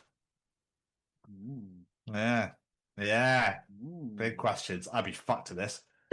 Also, while racing to the finish line in who makes the fastest bed, perfection is key. Contestants must make sure the sheets are tucked, that there's no bumps in the bedspread. And to finish off the bed setup, contestants place a mint on the pillow and tap the bell to indicate completion. What puts a mint on their pillow before they finish making the bed? This day, I mean, what if it's a really fucking hot day? In the UK, it's melt into the fucking pillow, wouldn't it? Oh, got some after it melted into my pillow. Cheers, love. Yeah, just wake up like, what the fuck is that? Oh, fuck, dead, like, no, I'm straight stuck to be fucking there again. Well, that's breakfast sorted. The same type of event, Jamie, also happened in San Antonio, where 270 housekeepers competed to see which hotel housekeeper staff could make the best bed in support of International Housekeeping Week. Events like these are a way to acknowledge the work of the housekeepers, but provide a fun and unique activity in cities across the US that include earning cash prizes or creating a theme so contestants can dress up. Even though these competitions are supposed to be fun and entertaining, there are still some guidelines and requirements to stick by when competing, especially in bed-making competitions. Wow. Insane. First off, hotel housekeepers can get fucked because they tuck in duvets. Who does that? It angers me every time. Yeah, you try to sleep at night. It's become the world's strongest man competition. Fuck lifting his massive Atlas balls and shit to fucking get a Premier Inn duvet out of him underneath the mattress. Fuck me. Why is that a thing? I do not know. I don't know. It's like, can you get to bed? No, I fucking can't, actually. I'm absolutely shattered here, love, and I've got to fucking lift this shit up. I can't get in. I'll sleep on top of it. Fuck it. Fuck it, yeah, why not? It's so lovely. It's so bloody cozy, but I'm freezing. But the other thing as well, I bet all these competitions use those loose sheets. It's fitted sheets all the way because loose sheets are a pain in the arse. Fitted sheets are the way forward. It is the way. But whilst I was researching the bed making competitions, I then found something else called the National Bed Federation. Sorry, what? And that's here in the UK. All right. They are putting on an event. They are putting on the Bed Show 2025. Register for your free ticket now for the 23rd and 24th of September. Jamie Westwood, this is right next to you. Where is it? Registration is now open to attend the 2025 Bed Show in Telford, the 23rd and the 24th of September. The Bed Show, organised by the National Bed Federation, is firmly established in its trade calendar as the UK's biggest bed exhibition. Aren't they just the fucking same? Like, who makes a bed that's shit? Who's going to make a bed that's not fucking comfortable to sleep on? It makes no sense. That is so weird. Why would you want a bed convention? Well, what can you do on that one? Sleep on it. Oh, that's good. What about that one? You can sleep on that one. Oh, the possibilities are endless. This one's 56-inch, got 4K included. This one's 81-inch. This one, it's curves around. This one curves around, goes for your spine. The Bed Show is the only place to see so many UK and Irish bed manufacturers and component suppliers under one roof, with exhibitors ranging from the biggest brands in the market to small niche players. Last year, the annual exhibition was crowned Best Furniture Exhibition in the Interiors Monthly Awards. Fuck me. Interiors Monthly Award. God, I love it. I can't this shit still exists. No, mate. It's so painfully British. That part of me loves it, but it's just awful. What's next? Oh, bedside cabinet conventions. I can't wait. Mental, man. Like, Fucking I mean, weird. Who's lifting that? You know, oh, it's king size mattress. It's a queen size. That is. That's a double. That's a single. What do they do? You sleep in them. Anything else? No. Oh, this one. If you shout "Go Go Gadget Arms," it comes with arms outside. It tucks you in for you. Tucks you in. The TV comes out a bottom. You can watch whatever you want. Or I can have my own TV. Oh well, you got a TV built in. It's fucking shit, but who cares? So only got 5 channels. I got 5 channels. It's got channel 5 now, you know. How good are the Go Gadget arms? Well, they can actually remove the quilt from a Premier in bed. That's fucking strong. Well, that's what I need it for, because no one else can fucking open it. No one else can get in. Imagine you took yourself into Premier bed and you're like, oh, fuck, no, I can't get out. Shit. Well, this is my life now. This is me. Why hasn't Dave turned up for the meeting today? He's trapped in his hotel bed, I'm afraid. Yeah, game over. He made the foolish idea to get in it. Twat. Right. That's it, he's done now. Just like jumps in on with the bed still attached. The headboard's above his head, so that's like jumping up and down. I'm here for meeting, guys. I'm here for me, but I'm a king size bed now. This is me. This is my life now. I'm a bed. That's a convention. I put arms over the sides. If I think I'll get in and I'll eat me. That's it. Game over. So I did my hands over the top. How's your piss? Myself. Only way I can fucking survive this, I tell you. I fucking stink now, mate. Sorry about that. The thing is, all of us could untuck it before we get into the bed, but we never think about it until we get into the bed. I love the idea that someone goes to that bed convention and Dave's fucking led there in his bed, like, oh, boys, what's going on? Yeah, it's a Dave bed now. You get a Dave included. That's me. You get me included in bed when you buy me. Because, you know, I can't fucking get out. So this is it. That's my life. I'm a bed. Sorry. Dave the bed man. Game over. That's your life now. Fucking hell. Fucking hell. That's not how I saw this week's show starting, and I absolutely love it. Wouldn't be a rally car driver, would he? Jesus Christ, I had to make a bed-shaped car. Anyway, put wheels on it. He just drove it to put his head up to see where he's going. Still. On my adventures of finding other competitions whilst this was going on, I then found a trolley competition to put trolleys back in the fucking God housing. Okay. It then turns out, Jamie, that it's part of a German game show. Aufholen. Ja. Der sieht auch nicht schlecht aus. Der war richtig. Where they stand at a starting line and have to shove the trolley, and it has to go into the fucking compartment where the trolleys live, where Tesco people pick them up, or Waitrose or whatever. But in the same game show, I also saw 10 bowls with one ping pong ball, but they're all like diagonal to each other, and you have to blow a ping pong ball into each bowl. But the bowls are curved, so it can fly back into the bowl again. And you got to start from that, and you got to the finish line. Mental.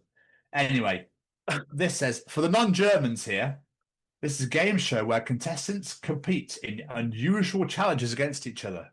This is the same, though this is more of a spin-off of TV personalities, show as a pretzel halving challenge that occasionally makes its rounds online. Pretzel halving. I think this is what I saw. I think I mentioned this a few weeks ago. I saw it and I thought it was a competition, but it's actually from a part of this game show. They had to cut something exactly in half, so both halves are the same weight. Is it that? Yes. So, yeah, I mean, the trolley putting away championships is in that as well. That's nuts. We need that show over here. I'd actually watch that. I'd actually watch normal daytime TV if that. It's so funny because the comments were like, "Fucking hell, what a lot of shit!" As you're getting massively invested, it's like cheering people on. You'd be well into it. But the most mental of all. So Kelly sent me this one. This was on TikTok. Okay, she's sat there now going, "I know what's coming." Jamie, I can't believe this is so American. It's insane. The husband calling contest.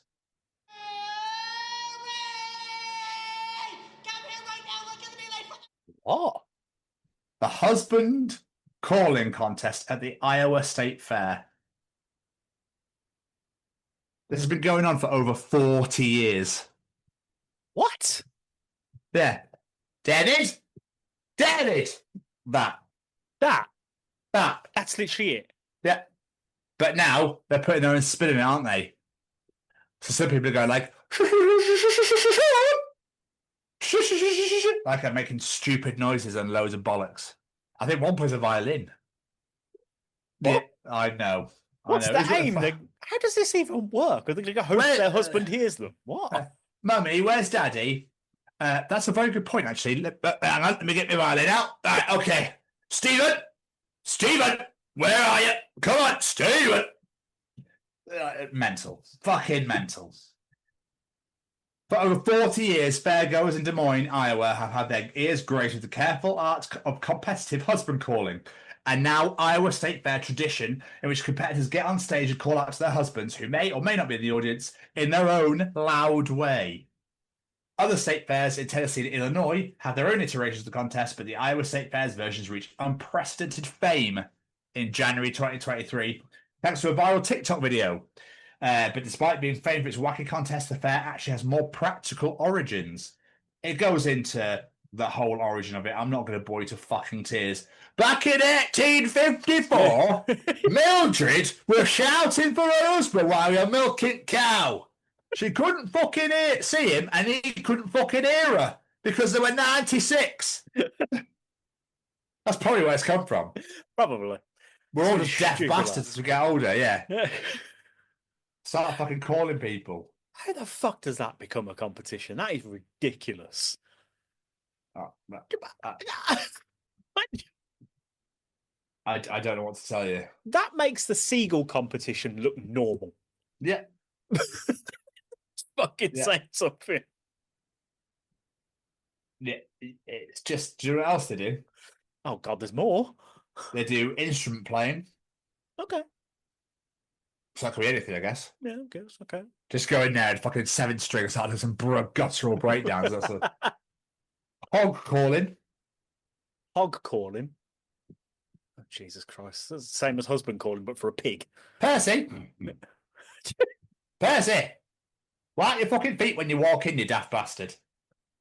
I'm getting mud fucking everywhere. I'm sick of this shit. Literally. Literally. He turned his place into a sty. Beard growing is another. What? That's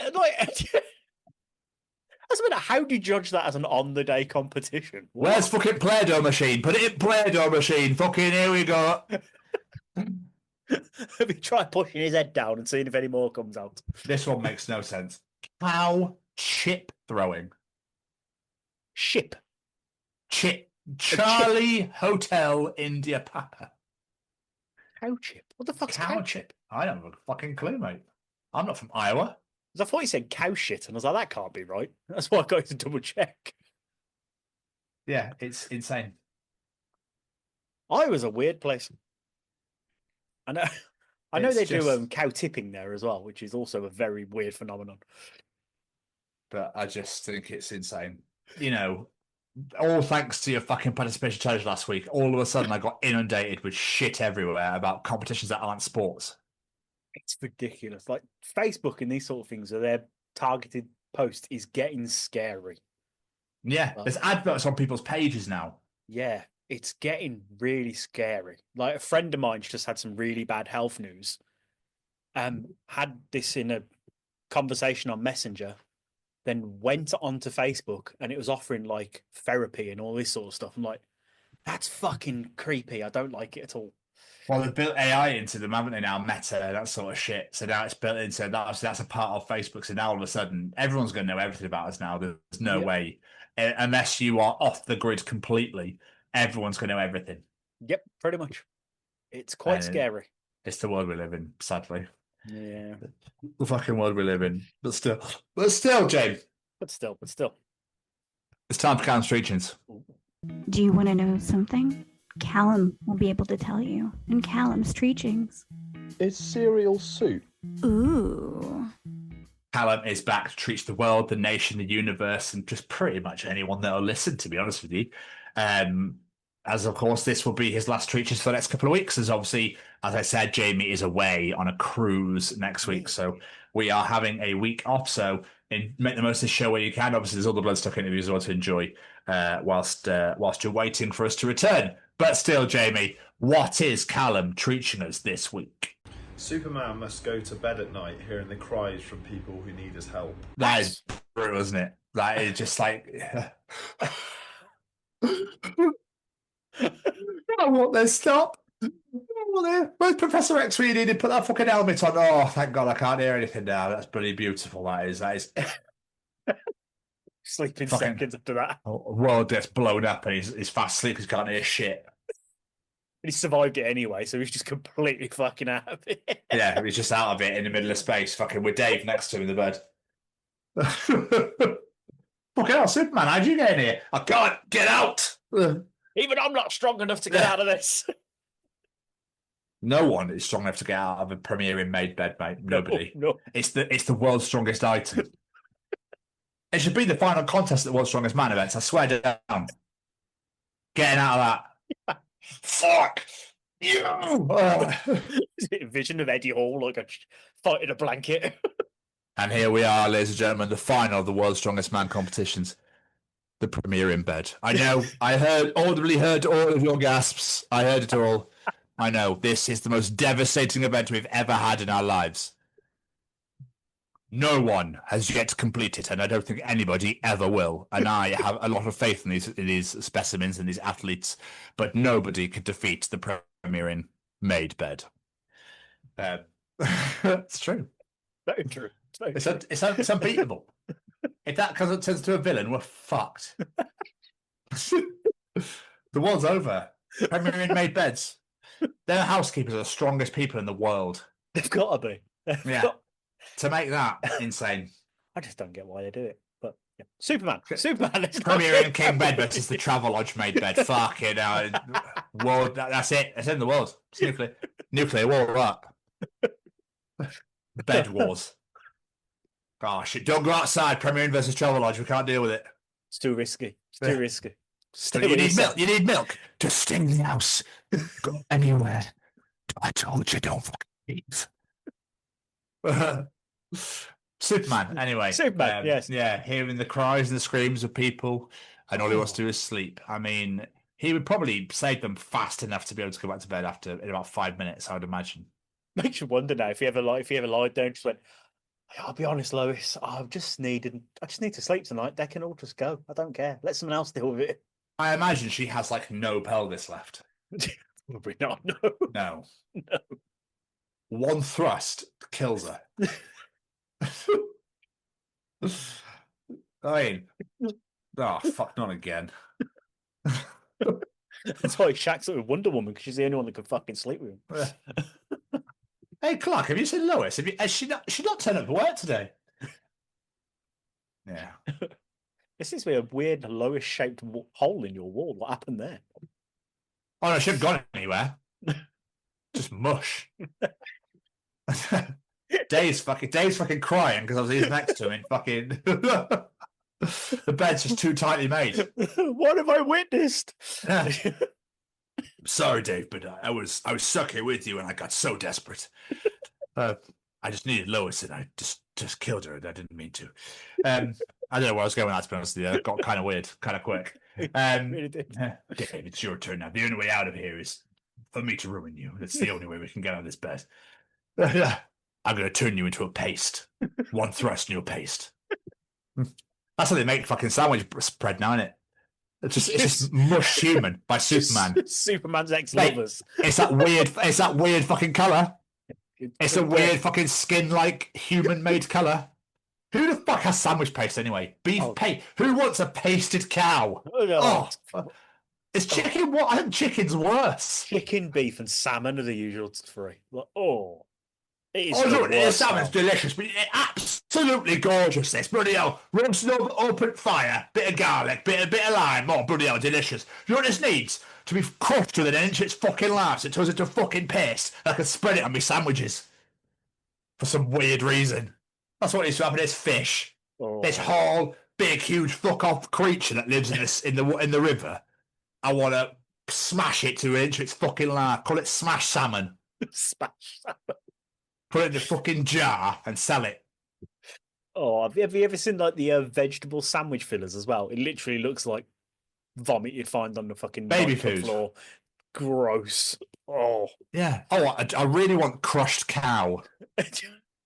Weird. So weird. Where do people come out with this shit? Convenience bollocks. It's like pate as well. Look at it with pate. Oh, Pate. pate. Of course I mean pate. I was going to say, I got really confusing. It's the only other time that you'll need to speak French or Belgian, wherever it's from. I'm pretty sure it's Belgian. Yeah. Brussels pate. So yeah. Is when you have that shit. Oh, I better learn to say that properly. Hello, mate. Can I have something? Oh, fuck. Hang on. Pate. Yeah, I fucking nailed it.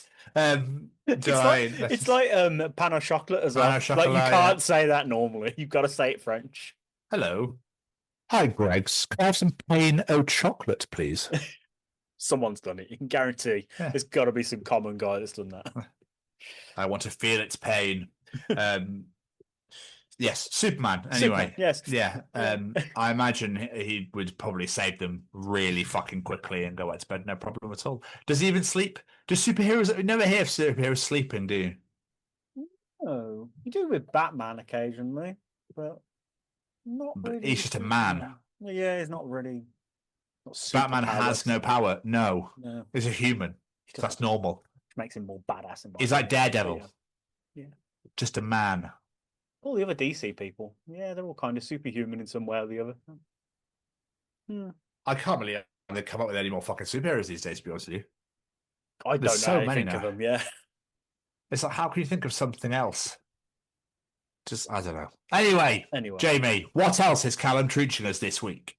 Batman and Superman should swap cities for a week. They would take care of each other's villains in no time. Interesting idea. I quite like that. Superman again? Batman and Superman this time. Oh, God, this is your domain, so... I quite like the idea of this, though, because you got Bruce Wayne going against Lex Luthor, billionaire versus billionaire, and you got Superman against some psychotic fucking clown. It'd be quite interesting how that would work out, to be fair. We just kill him. But Batman doesn't kill, Superman does. Right? No, Superman doesn't kill. Neither of them kill. Okay, interesting. I I don't know what to add to this, to be honest, because I don't know much about it. Well, clearly, Batman is failing because these people keep fucking appearing. And Superman is clearly failing. But you wouldn't have anything if they kept winning, would you? Well, no, so they kind of have to in order to make the stories work. But I'm just saying, generally, they do keep failing because they keep coming back. So, yeah, if you swap over, you never know. They are the worst superheroes ever. When you think about it, superheroes are a bit shit because these people just keep coming back.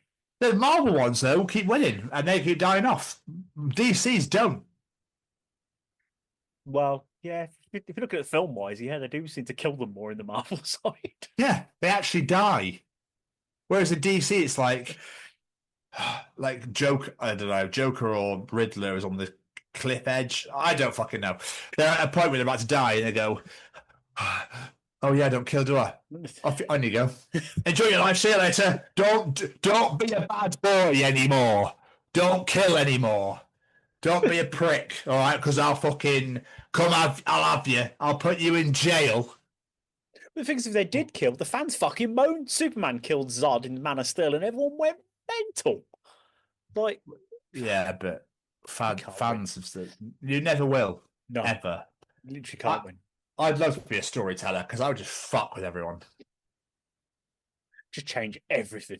What was that idea? What's that idea I had where, like, I had an idea, didn't I, about a month or so ago about a movie which would be amazing. Oh my God. It's like constant twists. As soon as you think it's going to go one place, it changes again. Yeah, every time, like every 5 or 10 minutes, you're like, what the fuck is going on? And then I'll end like 3 billboards in every Missouri. I'll just end it in the most random fucking place and then be like, what the fuck happened? Yeah. I'll literally have, I don't know, Superman fighting Lex Luthor and then randomly Batman will appear, but it'd be like the very, very tip of his ear in the corner and the movie will end. I don't know. Just you think you're getting a team up. No, credits. Fuck you. I love the idea of Superman fighting Lex Luthor and fucking Two-Face walks in and everyone's like, what? And Superman's like, dude, wrong city. Off you go. What are you doing here? Like, oh shit, how'd I get here? Metropolis?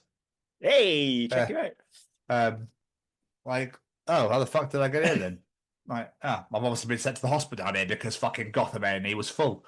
So the ambulance drove me 15 fucking thousand miles away to Metropolis for some weird ass reason. To see that in a Batman movie or something, they just go to Gotham Hospital and they're like, A&E's rammed you. At least a 6-hour wait if you want to get seen to. Sorry. Exactly, yeah. So it's only 4 hours in Metropolis, but 7 hours up here in Gotham, mate. So you might as well go down there. That's a fucking great idea. You got a taxi back to Gotham. You have to pay for one, mate. Sorry, we don't take you back. Cool. Hi, Riddler. Can you pick me up?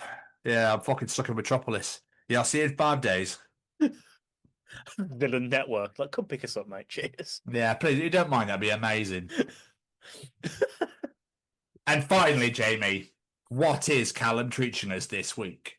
It would be more efficient to make graves 3 by 3 by 12 foot and just bury the dead standing up. But you'd have to really dig down, wouldn't you? You really would. That would take ages. You could get way more in.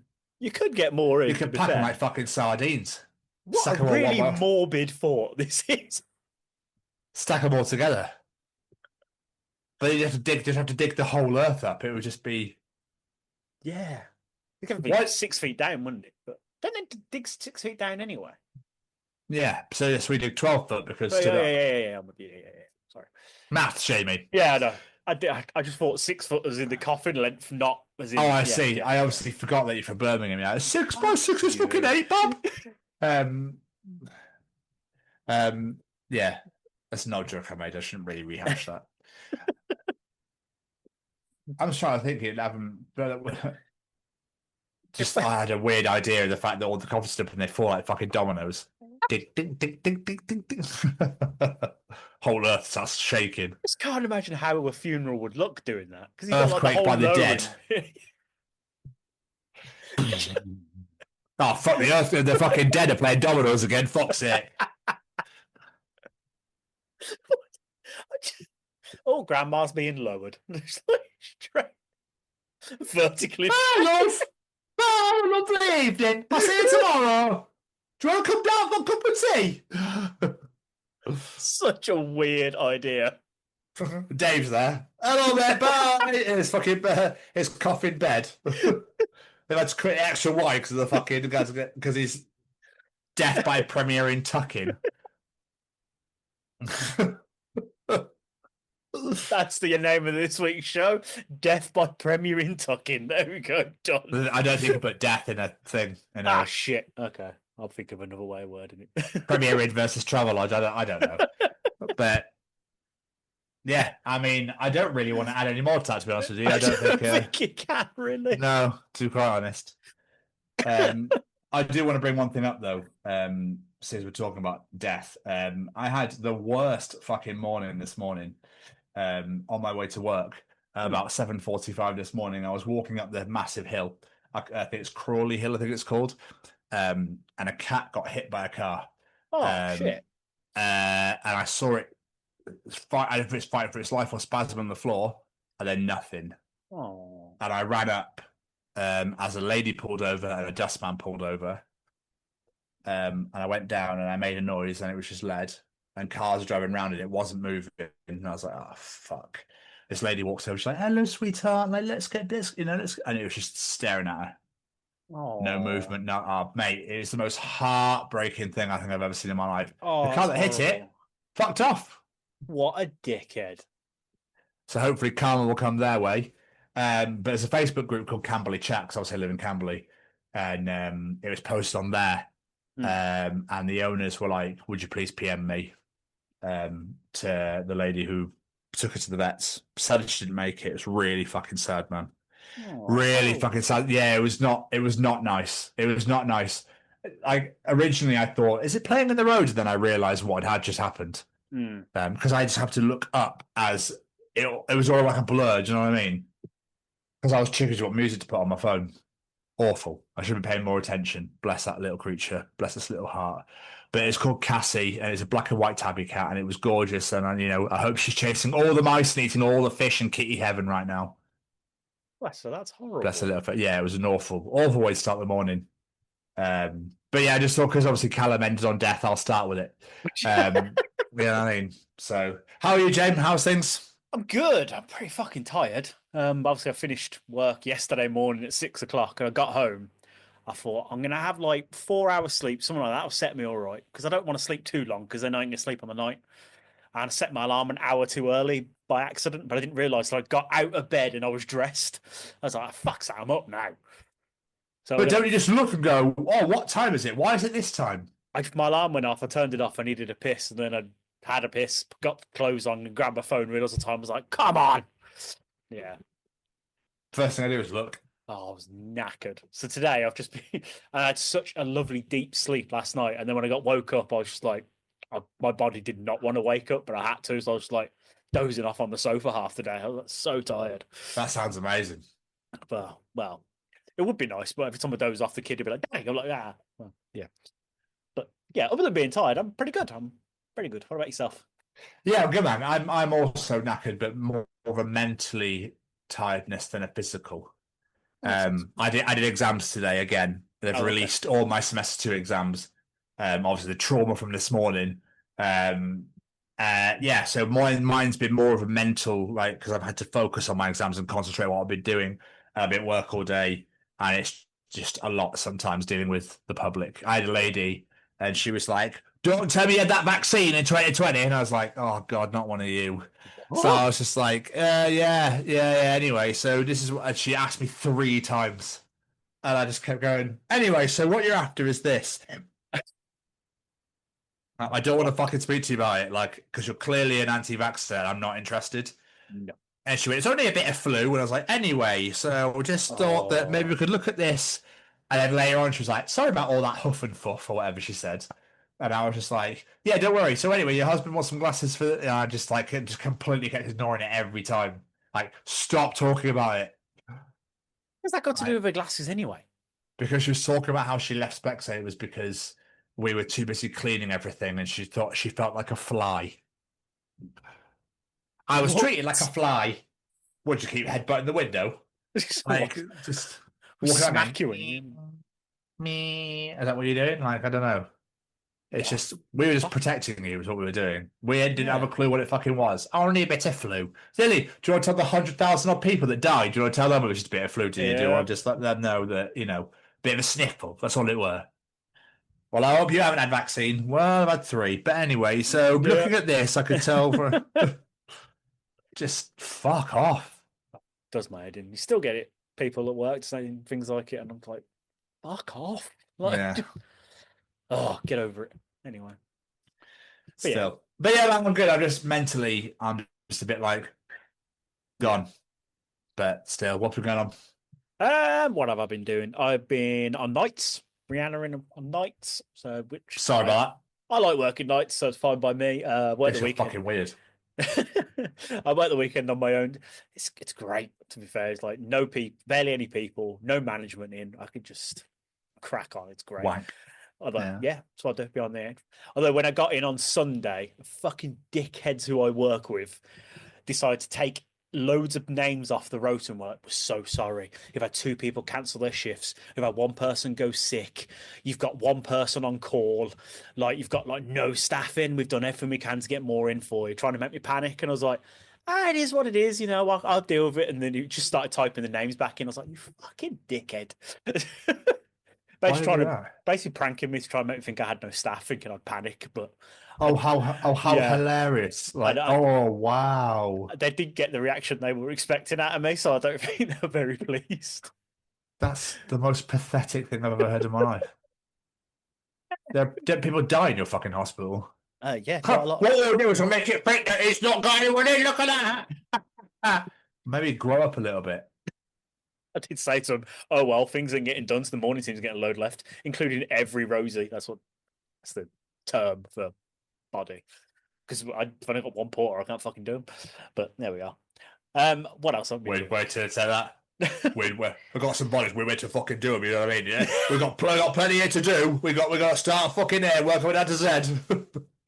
You know what I mean? Do the job, not do the body. If you say so.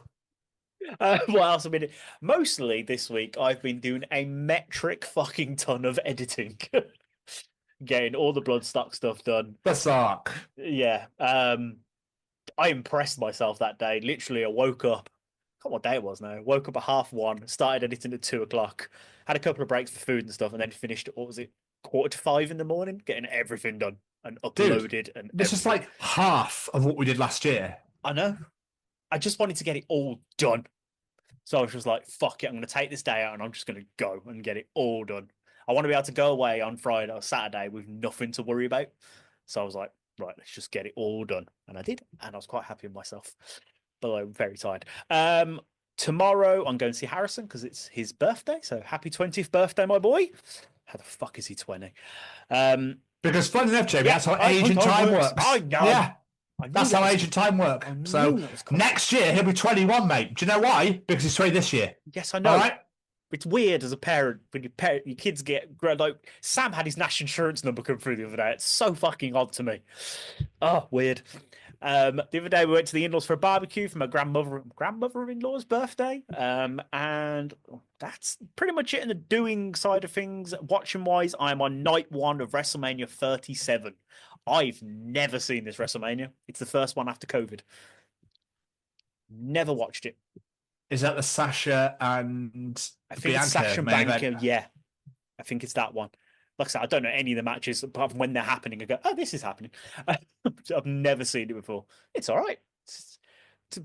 Yeah, it's Omos's first ever match as well. Oh, yeah, God. But yeah, so far it's so good. I knew I'd get to this point now where I'm actually going to see some I've never watched before or seen clips from and not a whole event and stuff like that. So I'm a bit more invested this time instead of seeing ones I've seen 100 times before. And yeah, that's pretty much about it. What about yourself? Gutted I'm not going to Forbidden Door this Sunday. I tell you that right now. Yeah. Trying to catch up on AEW at the moment. I think I'm about 2 weeks behind. Okay. So I think only one match has been announced for Forbidden Door where I'm at. And even that, I'm like, fuck, I'd love to see that Swerve versus Okada. That'd be unbelievable. Yeah, that'd be gorgeous. Like, they're spoiling the UK fans, like spoiling this. So I'm excited to see what else they're going to come up with. So I'm big catch up with AEW. Didn't know that was a giveaway.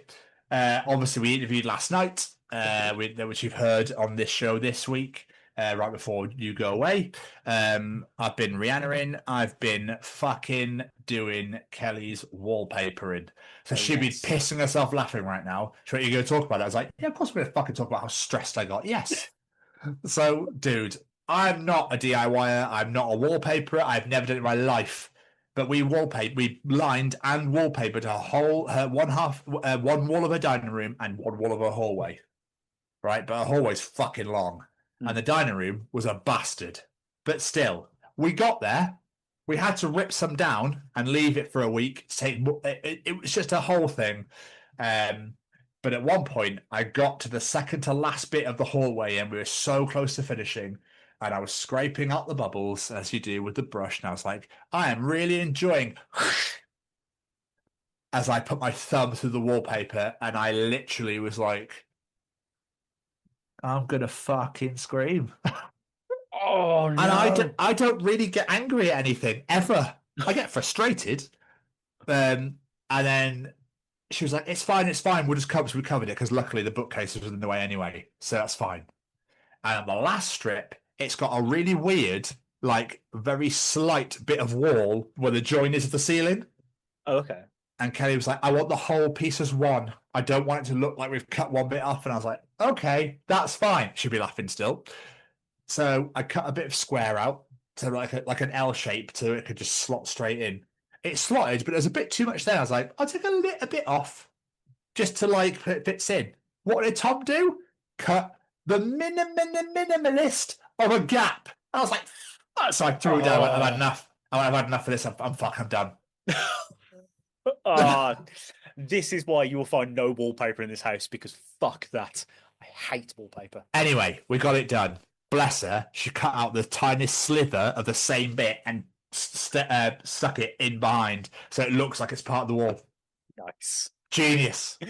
Genius. I apologize quite quickly. I don't really lose my rag very much. But my day off before I went away for Bloodsucker for my exams was the first day of all the line paper. Did it all day then. Then I went away to Birmingham for then I did Bloodsucker. Then I came back. Then I went straight to work from 2 a.m. to 9 a.m. and went straight back to work. Then my day off last week, again, I dedicated to wallpapering on both on the Friday and on the Sunday. So it's done now. It's finished. Hey. I don't ever have to fucking worry about it ever again. Until she texted me and then went upstairs, like, we'll do it maybe the end of the year. Maybe the end of the year. Let's not talk right now. Bless her, but she's gone. It's when you message me and you're like, sorry if I'm getting snappy, I'm getting really stressed with wallpaper. Yeah, I was getting quite wound up. But it's done. And I get to go over tomorrow night. So Wednesday night, for people watching this was Wednesday night. I get to go over tomorrow night and I get to go and fucking relax. Is this where you stand there in the dining room and go, do you know what? I think we've done a champion job in here. We've done really bloody well in here. Do you know what? I might just out loud just do that anyway. But fuck, this looks fantastic, this. We've done so well. I'm proud of us, I am. I think we've done great. We have done really well, to be honest. We have done really. That was a fucking job and a half, I tell you. Oh, yeah, don't envy you with that one at all. What else have I been doing? Playing Phasmophobia, obviously, in the evenings. For one, and that's pretty much about it. Oh no, fuck off, Tom. What are you talking about? The NFL Fantasy Draft has started. Of course. So my NFL Fantasy Draft has started. We are currently in round 5, and it currently is my turn to pick. So, we're round 5, so 11 rounds to go. I got promoted this year, so I'm in League 3 now out of 4 leagues. But it's like League 1 to 4, but League 1 is just 1 league. Then League 2, I think, is 2 leagues. Then League 3 is 4 leagues. Then League 4 is like 12 or something. Okay. It's like it pyramids out. It's big. Yeah. And there's relegation, promotion, and there's cups, and it's so much fun. I definitely think you should have a go this year. I definitely do. But it's so much fun, man. I absolutely bloody love it. I'm so happy the NFL is back. It's back in 2 weeks. 2 weeks on Sunday. I'm so excited. Buzzing for that. NFL's back in 2 weeks' time. Steelers at the Jets. So it's our old quarterback versus their old quarterback. So it's going to be great. I'm very, very So we took our teams. Well, no, Justin Fields just went to them. And then Aaron Rodgers was like, I think I'm going to retire. I'm too great for this sport. And then we signed him for 1 year. And I was like, fantastic. If it was prime Aaron Rodgers, I'd be fucking buzzing right now. I'd be shacking off everywhere. But he's old and he thinks he's the greatest thing since sliced bread. So we'll see what happens. We'll see. He might destroy our team from the inside out. You know what I mean? Yeah. But we'll see. It's one of those where my brother-in-law texted me and he put, haha. I was like, you're a prick. So... he's a Bears fan. What does he know? But I hope I'm fucking wrong. That's all I'll say. I hope Rodgers comes in all guns blazing. It seems like you could go one or two ways. It's going to be like I don't give a shit, it's my last year, or it's my last year, I'm going to prove something why I'm the best. I really hope that's what he does. I really hope he does a massive fuck you to everyone that's been slagging him off, and he turns into prime Aaron Rodgers again and just goes, fuck for you, everybody! Just bobbing them. So, we signed DK Metcalf from the Seahawks, which Martin was fucking raging about because DK is a boost. And him and Aaron have been practicing together. But then they signed Cooper Kupp, so he's quite happy. I love it when it just swaps around. It's going to be an amazing season. I'm so excited again. NFL is back, baby. Sorry, babe, you're not going to see me any Sunday nights from a couple of weeks' time, ever, unless you come to mine and watch it with me. Until you said that, I genuinely didn't know if you're talking to me or Kelly then. Definitely Kelly. So, we've been spending a lot of time together. It's been quite nice. It's been really nice, actually. I always enjoy spending time with her, making me watch her documentaries. We watched a tornado documentary about that YouTuber that got killed in that massive fucking super tornado in the middle in Kansas, in Missouri. Unbelievable. Watch it. It's on Netflix. It's about Joplin, Missouri, and how he got hit by this fucking monster super tornado. And the footage is scary as shit, dude. Fuck me. So yeah. Anyway, and the biggest thing that's happened this week that I'm most excited about is my hometown Aberdeen Football Club are playing in the Europa League final qualifying round this Thursday at home against Steaua Bucharest from Romania. If we win this game at home and beat them or draw away from home next week, we're playing Europa League football this season, which means Thursday nights and Sunday nights. Bye! I can't fuck. I am so excited. It's disgusting how excited I am for that. I'm expecting by the end of like the next month, you should be like, Jamie, we can record on Mondays, and that's it. No, but Rangers are playing right now. I'm quite intrigued as to how they're getting on, but still, I love it. Sports are back, baby, and I'm so here for it. I really feel like I should be watching other type sports, but I just don't get into anything other than wrestling. I don't know. And that random Brazil versus Germany game in the World Cup in 2012. Other than that one, yeah, where I turned into a housewife for a day. Yeah. Night. But still, that was good fun. That was good fun. We're all caught up, James. We're all caught up. Do you want to throw in your single of the week? I will throw my single of the week. My single of the week this week is from our good friends in Second Cities, who have dropped their brand new single, Divide.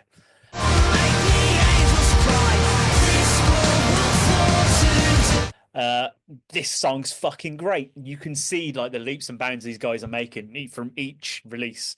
I was talking to Jamie the other day. It is very exciting times coming up for Second Cities. They got a lot of stuff going on. Yeah, I'm quite excited to see where they're going. Bless them. They're really excited and they're putting a lot of working with some great like new mixers and producers and stuff like that. So everyone get involved with Second Cities. Obviously, they played both of our live shows. They're just wonderful people. Go give them all the love and support. And yeah, go check out Divide. It's a fucking great song. I really enjoyed it. Talking of live shows, we really need to do another one. We really do. Let's think about this the other day. Yeah. Bring it out of Birmingham, though. I haven't gone so small band looking after the underground unsigned. I've gone massive as always. Yes. I've gone for the brand new Lorna Shore song, Prison of Flesh.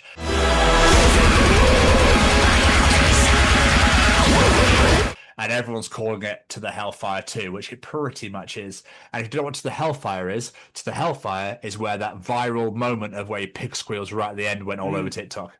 That was what To the Hellfire was. I watched it earlier. I was like, fucking hell. Unreal. So Prison of Flesh is pretty much that. It's one of the heaviest Lorna Shore songs I've ever heard.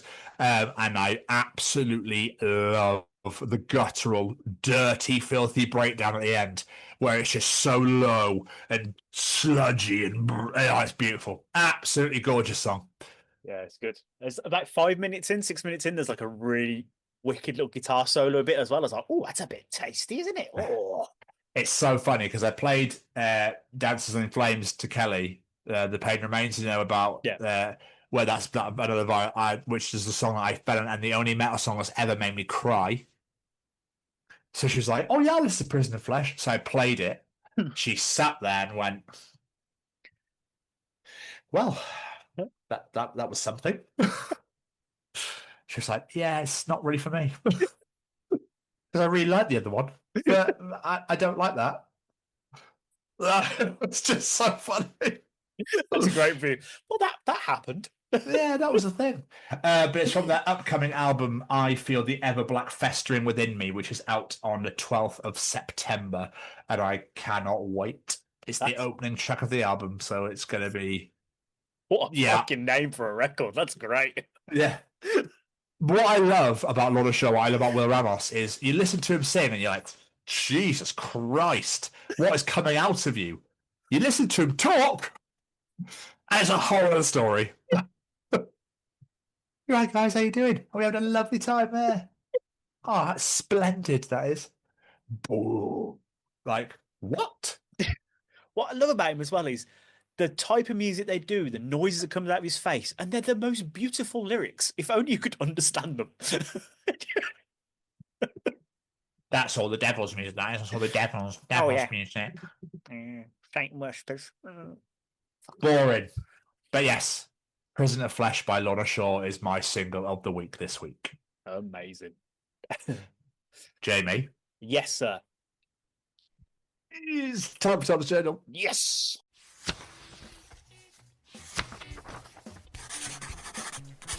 And welcome to another edition of Tom's Journal. Jamie, as a newborn baby, You have one job. Drink milk. That is your survival objective. So why the fuck do they keep barfing up for no reason? Oh my God. Oh, it's so delicious. Oh, this is the most amazing thing I've ever had. Oh, right, beg your now then. It's true, though. At the same time, you see how fast a baby drinks a fucking bottle of milk? I'd probably throw up if I drank warm milk that quickly. Well, and this is like for hungrier babies. I'm like, hang on a minute. I'm a hungry fucking prick right here. I think I'll give myself way more fucking shit. Oh, milk for hungry babies. Just have some more. Have some fucking more. Look at the fucking size of it. Crazy. I never understood that. Did you know that drinking 3 litres of water a day helps you avoid other people's drama because you're too busy peeing? Stay hydrated. As someone that's trying to make a conscious effort to drink more water lately, I completely fucking agree with that. Yeah, I'd be all over it. I'd be all fucking over it. Oh my God, have you seen how badly vapors lose their shit when they can't find their vape?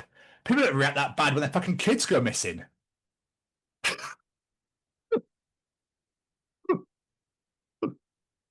It's funny because it's fucking true. So true. They lose their fucking mind. I was like, calm down. Have you seen my vape? I can't find my vape anywhere. I just went cold turkey when I gave up. That's 2018, man. That's how long ago I gave up. God.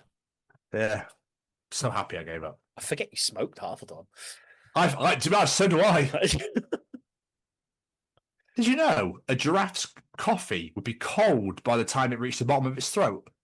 Have you ever thought about that? No, you haven't, have you? Because you don't think about yourself.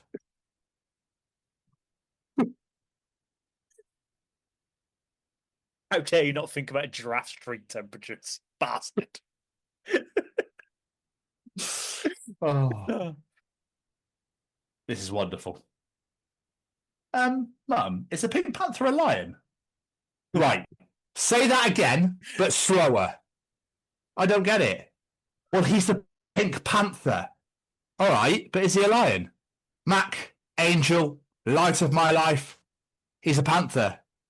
Is that a kind of lion? No, it's a fucking panther. I just googled it, Mum. They are not pink. What lions are?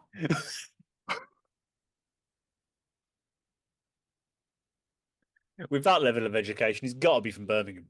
Yeah, 100%. Yeah, it's got to be. 100%. Wife, we need to talk. Me. Oh, shit. Is this because you found my half-written romance novel about a sexy lizard people who control the world from the shadows? The Illuminati. Wife, what? Me, what?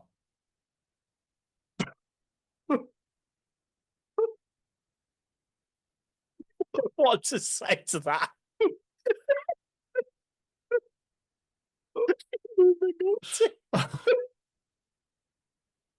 I love killing you on these. Absolutely love it. It's a fucking gold this week. So much fun. Friend. Wait, what was that noise? Me. Oh, my t-shirt fell. Well, it sounded a lot louder than that. Yeah, it's because I was in it. I'm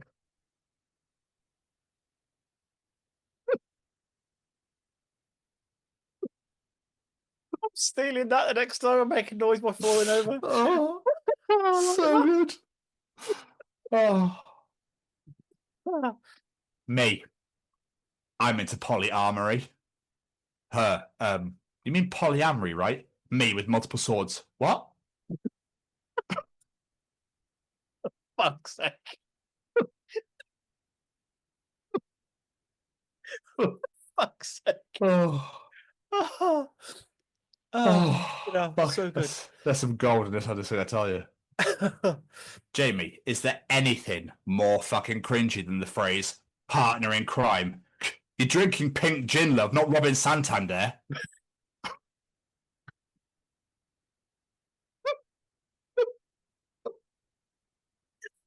How specific?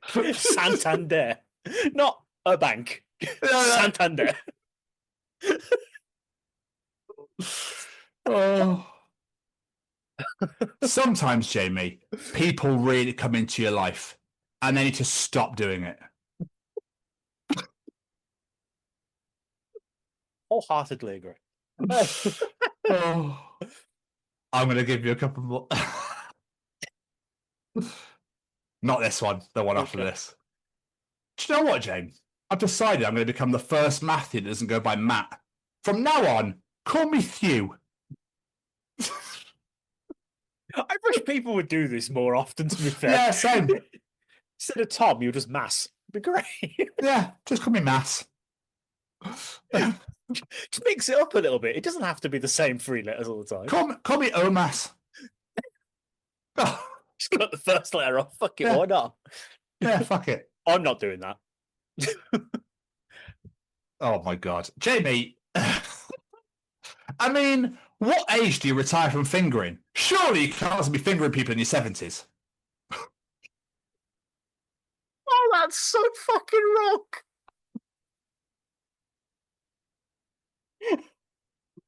I imagine it's the point your arthritis packs in, so you can't actually fucking do it. It was at this moment that I knew I fucked up. Finally, Jamie. So I'm making you come at 12 on Friday. First off, you're not making me do shit. Second off, I don't remember scheduling any dick appointments. Well, this is your boss, Maribel. I got a new number.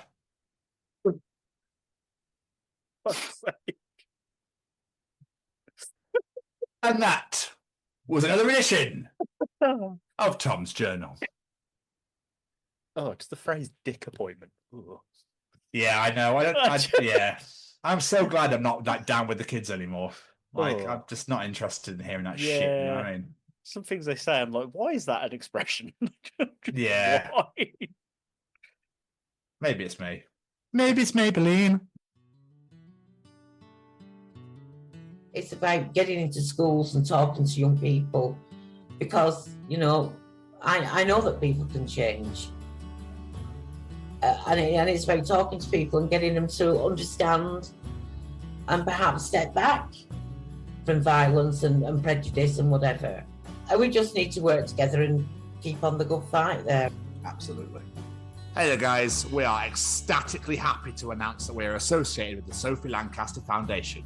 The times are changing, and with the unfortunate death of Sophie, those changes have made a massive impact for the future. If Sophie was with us still today, I can guarantee what you are doing will still be reaching so many lives of young teenagers, young adults, and those who wish to be as different as possible. So thank you very much. To find out more about this incredible foundation and all the work they do, and more importantly, how you can help, head on over to www.sophielancasterfoundation.com. Mr. Stevens, Mr. Stevens, Mr. Stevens. Well, I wouldn't really put that in. Time and time again, you participate in Jamie's fucking challenge. Time and time again, we need to participate in Jamie's challenge. What is that? Time and Time Again by Papa Roach. That's it. I knew it. I was dancing along, I knew it, and I was like, who the fuck sings this? I could not think for the life of me. That was bothering me. It's audience participation, participate with me. Oh, dude. Such a cop-out go for Tears for Ninja Turtles. Do your revision, boy. Do your revision. Participate. It's time to participate with him, motherfuckers.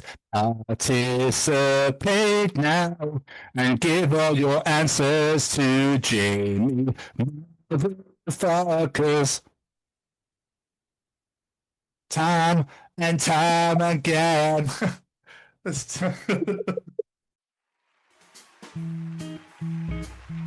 Ladies and gentlemen, it's time to participate in Jamie's participation challenge. This week, we said, well, you brought this one forward. This week we said, if someone offered you £1 million to watch the same movie for 24 hours straight, one, could you do it? And what movie would you choose? I think I'd struggle. Yeah. Because it doesn't specify that you can go to the toilet. It doesn't specify that you can eat or drink anything. It just says you have to watch it for 24 hours straight. Oh, that's a good point. Yeah. So everyone said this is easy. I don't think it is. I think you'd need a bucket next to you and all the snacks and drinks on the table. The only way you could probably do it is if you had it on like a tablet or a laptop so you can move around with it. This is also a good point. That wasn't specified either. No. But what would I choose? I reckon I reckon I'd struggle. But what would I pick is the question. I'd probably go for either. See, I was having my conversation with my mum, and she said Die Hard. And I said, but wouldn't you want to go for something a bit longer so you don't have to watch it as many times? And she said, well, I've seen it fucking loads of times, so why does that matter? I was like, okay, fair enough. Yeah. So I'd probably go with a spoof film. And I'd probably go with, this is hard. Naked Gun, original. That'd be a great one. Because obviously there's loads of bits that you fucking miss as well. I thought about Baby's Day Out because it's stupid and silly, but I thought I might get bored of that quite quick. Oh, Baby's Day Out, what a reference. I did not expect you to say that. Yeah, so I'd probably go with either Hot Shots or The Naked Gun. Good shout. See, my head instantly went something like easy watching, not going to get bored of it. I know I love it, like Star Wars or something. But then I'm like, if I watch a film that's got sequels, my head will want to watch the sequels and continue the story, and I think it would drive me mad not being able to. So I feel like I'd need to watch something that's just a standalone film, if that makes sense. Yeah. So this is where I really struggled, because I was trying to think of what standalone film do I love that I could watch over and over again. Spinal Tap? I haven't seen that in fucking years, you know. That might be a good shout. Labyrinth? I do love The Labyrinth. I actually ended up landing on The Wizard of Oz. Okay. I love that film. I love that film. And I've seen it 100 times in my life. I never get bored. It's a feel-good film. And it's light-hearted, easy to watch. I think I could quite easily watch that. Although the songs might drive me insane after 24 hours now, I'm thinking about it. Yeah, I did think, that might... Because obviously a classic answer for me would be either something with Robin in or Jim. But I thought Ace Ventura I've watched to death, and I know it nearly off by heart. And I think it would bore me after one watch. Yeah, I think that's another Do you know what I problem mean? as well, yeah. So it's like, because I love Dead Poet Society. What a film that is. But I think after a while I'd be a bit like, nah. So I wasn't stupid. You not seen Dead Poet Society? I don't think I actually have, you know. You need to watch. It's on Disney Plus. Just trust me. Ethan Hawke's like a baby in it. Ethan Hawke's a kid like in it. It's phenomenal. Is it where he's a teacher? He's an English teacher, but they don't like his methods of teaching. But yes. the guy who plays Red Foreman in that sentence shows in it as well. It's really good. I've heard of it, just never watched it. I won't ruin it too much for you, but it's got some good moments where you're like, "Oh my fucking god!" and you don't see shit coming. I highly recommend. And the end made me cry my eyes out. So yeah, that's your homework. It's fair. I've got to download a shitload of films for on the cruise because we've got like no Wi-Fi. We're going to be in the middle of the ocean on the night. Good Morning Vietnam as well. I thought you were going to say Good Will Hunting. I was like, I fucking love that film. That's on my list. I've got it. I haven't watched it yet. 1 Hour Photo as well. If you want a bit of a darker Robin Williams movie. Never seen that either, actually. And also a darker Jim Carrey film. This is number 23. That's phenomenal. I've not seen that either. There's a lot of films I need to watch, actually, now thinking about it. This is weird. You've seen films I've not. The number 23 is superb. Anyway, sorry, audience answers. I was going to say, oh yeah, that's what we're doing, audience participation. Owen Edmonds says, I could quite easily do this and Back to the Future. Although a funnier answer would probably be Groundhog Day. That would be pretty funny to watch that over and over again. Yes. Michaela Spence, as long as there were snacks and drinks, then no bother. I'd probably pick To Wong Fu. Fuck, I haven't seen that since I was a kid. I don't even know it.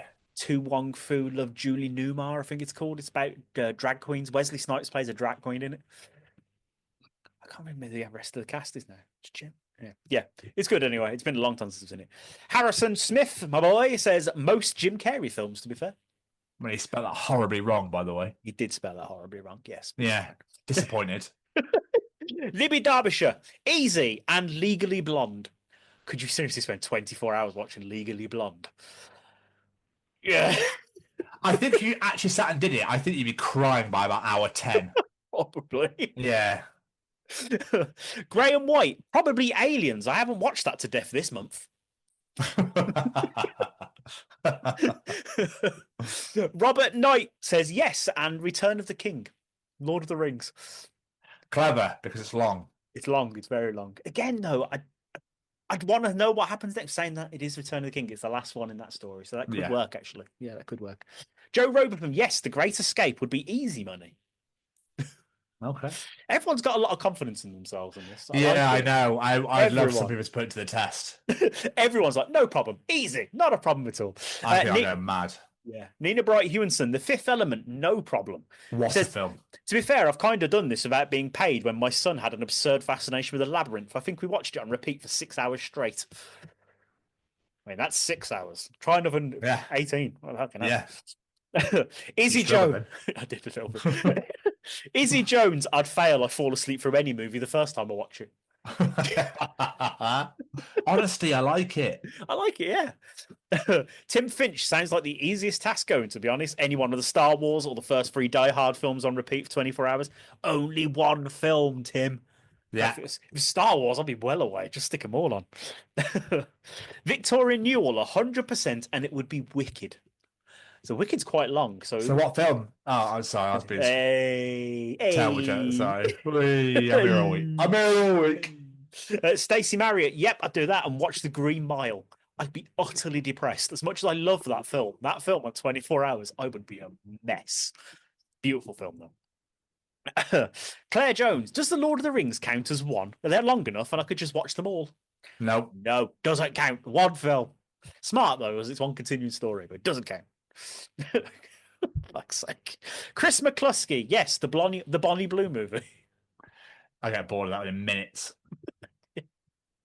Yeah, I think I'd throw up. Oh my god, I'm on guy 920. I've had enough of this. I've had enough. Oh, grim. Absolutely grim. Ash Bentley, if I could do the 2 Wayne's World movies on repeat, easy. Only one, Ash. Although I agree, because I was tempted to say Wayne's World, but I don't want to get bored of one of my favourite films of all time. Another reason why I didn't say any Kevin Smith movies.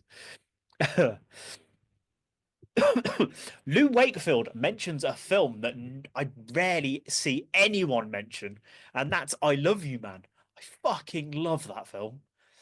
I don't know if I could watch it for 24 hours, though. No. No.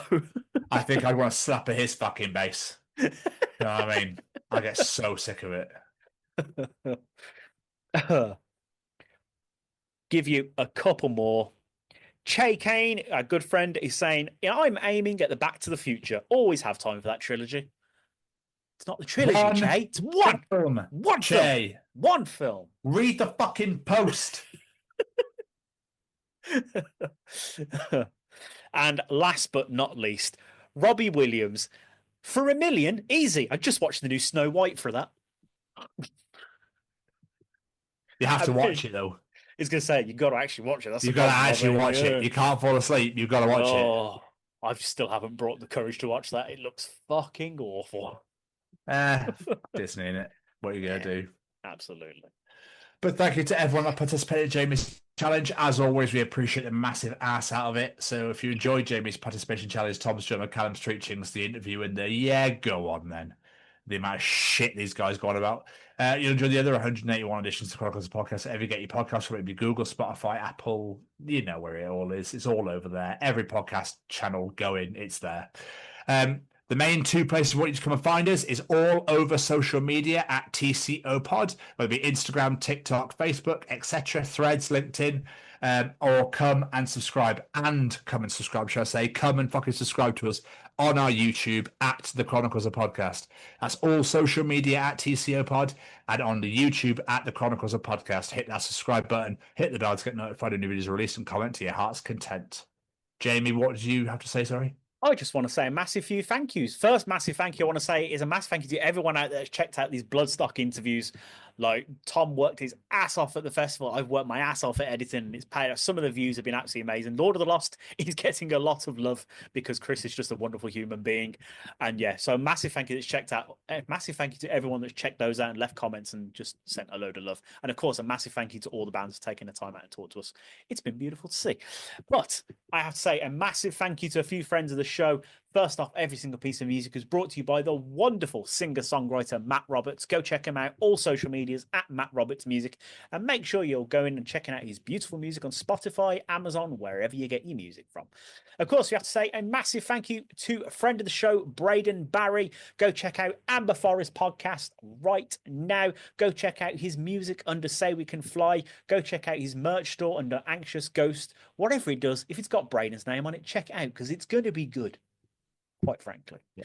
And last but not least, a massive thank you goes out to the Sophie Lancaster Foundation. They are stamping out prejudice, hatred, and intolerance everywhere.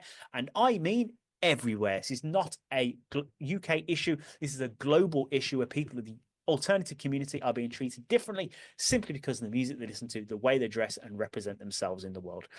As you are listening to this, in 2 days' time, Sunday the 24th will mark 18 years since Sophie's passing. So I want you to help them. If you are not aware of the foundation and the story, head on over to sophielancasterfoundation.com. Familiarize yourself with this story. It's a very important story. And while you're there, go look up ACT, the Alternative Communities Together, part of the National Lottery Community Fund, where we are helping people in the alternative community know how to handle these acts of hate crime. It's not classed as a hate crime by the government and by the law. So how about we take it into our own hands, we help each other, and we work together to make it one of those strands of hate crime. So please head on over to the website. Like I said, share that story out with the world. Go follow them, all the social medias. And if you want to help volunteer monetarily, you can donate on their website, or you can buy a beautiful piece of merchandise at their brand new merchant store. Whatever it is, help us, help them. Last but not least, massive thank you to this beautiful bastard right here. Thank you, mate. Thank you for your love on the Bloodstock interviews. Yes, please make sure you go and check those out. As I said, we are away next week. Jamie is on a cruise for his dad's 60th birthday, so I hope he has a wonderful birthday. Hope you have a wonderful time sailing the seven seas. Enjoy. Hope you find all the treasure you could hopefully imagine and hope for. It's been an absolute pleasure doing this. I love this show. I love doing this every week. Go and check out the Bloodstock interviews. Go and rewatch all of our good stuff on there. You know, there's something for everybody on our channel. Massive thank you to Kite Thief, to Elin, Josh, and Max. Thank you so much for joining us again. It was an absolute pleasure. Make sure you go and check Kite Thief out. Go listen to their new single Bite. Go and see them on tour. They're playing at the Exchange in Bristol on September the 19th with Raptors and our boys in Fangs Out. And just give them all the love and give us all the love. As for this week, we will see you all in a couple of weeks' time to bring you another edition of the Chronicles of Podcast. Goodbye, everybody. Ta-ta! Bye!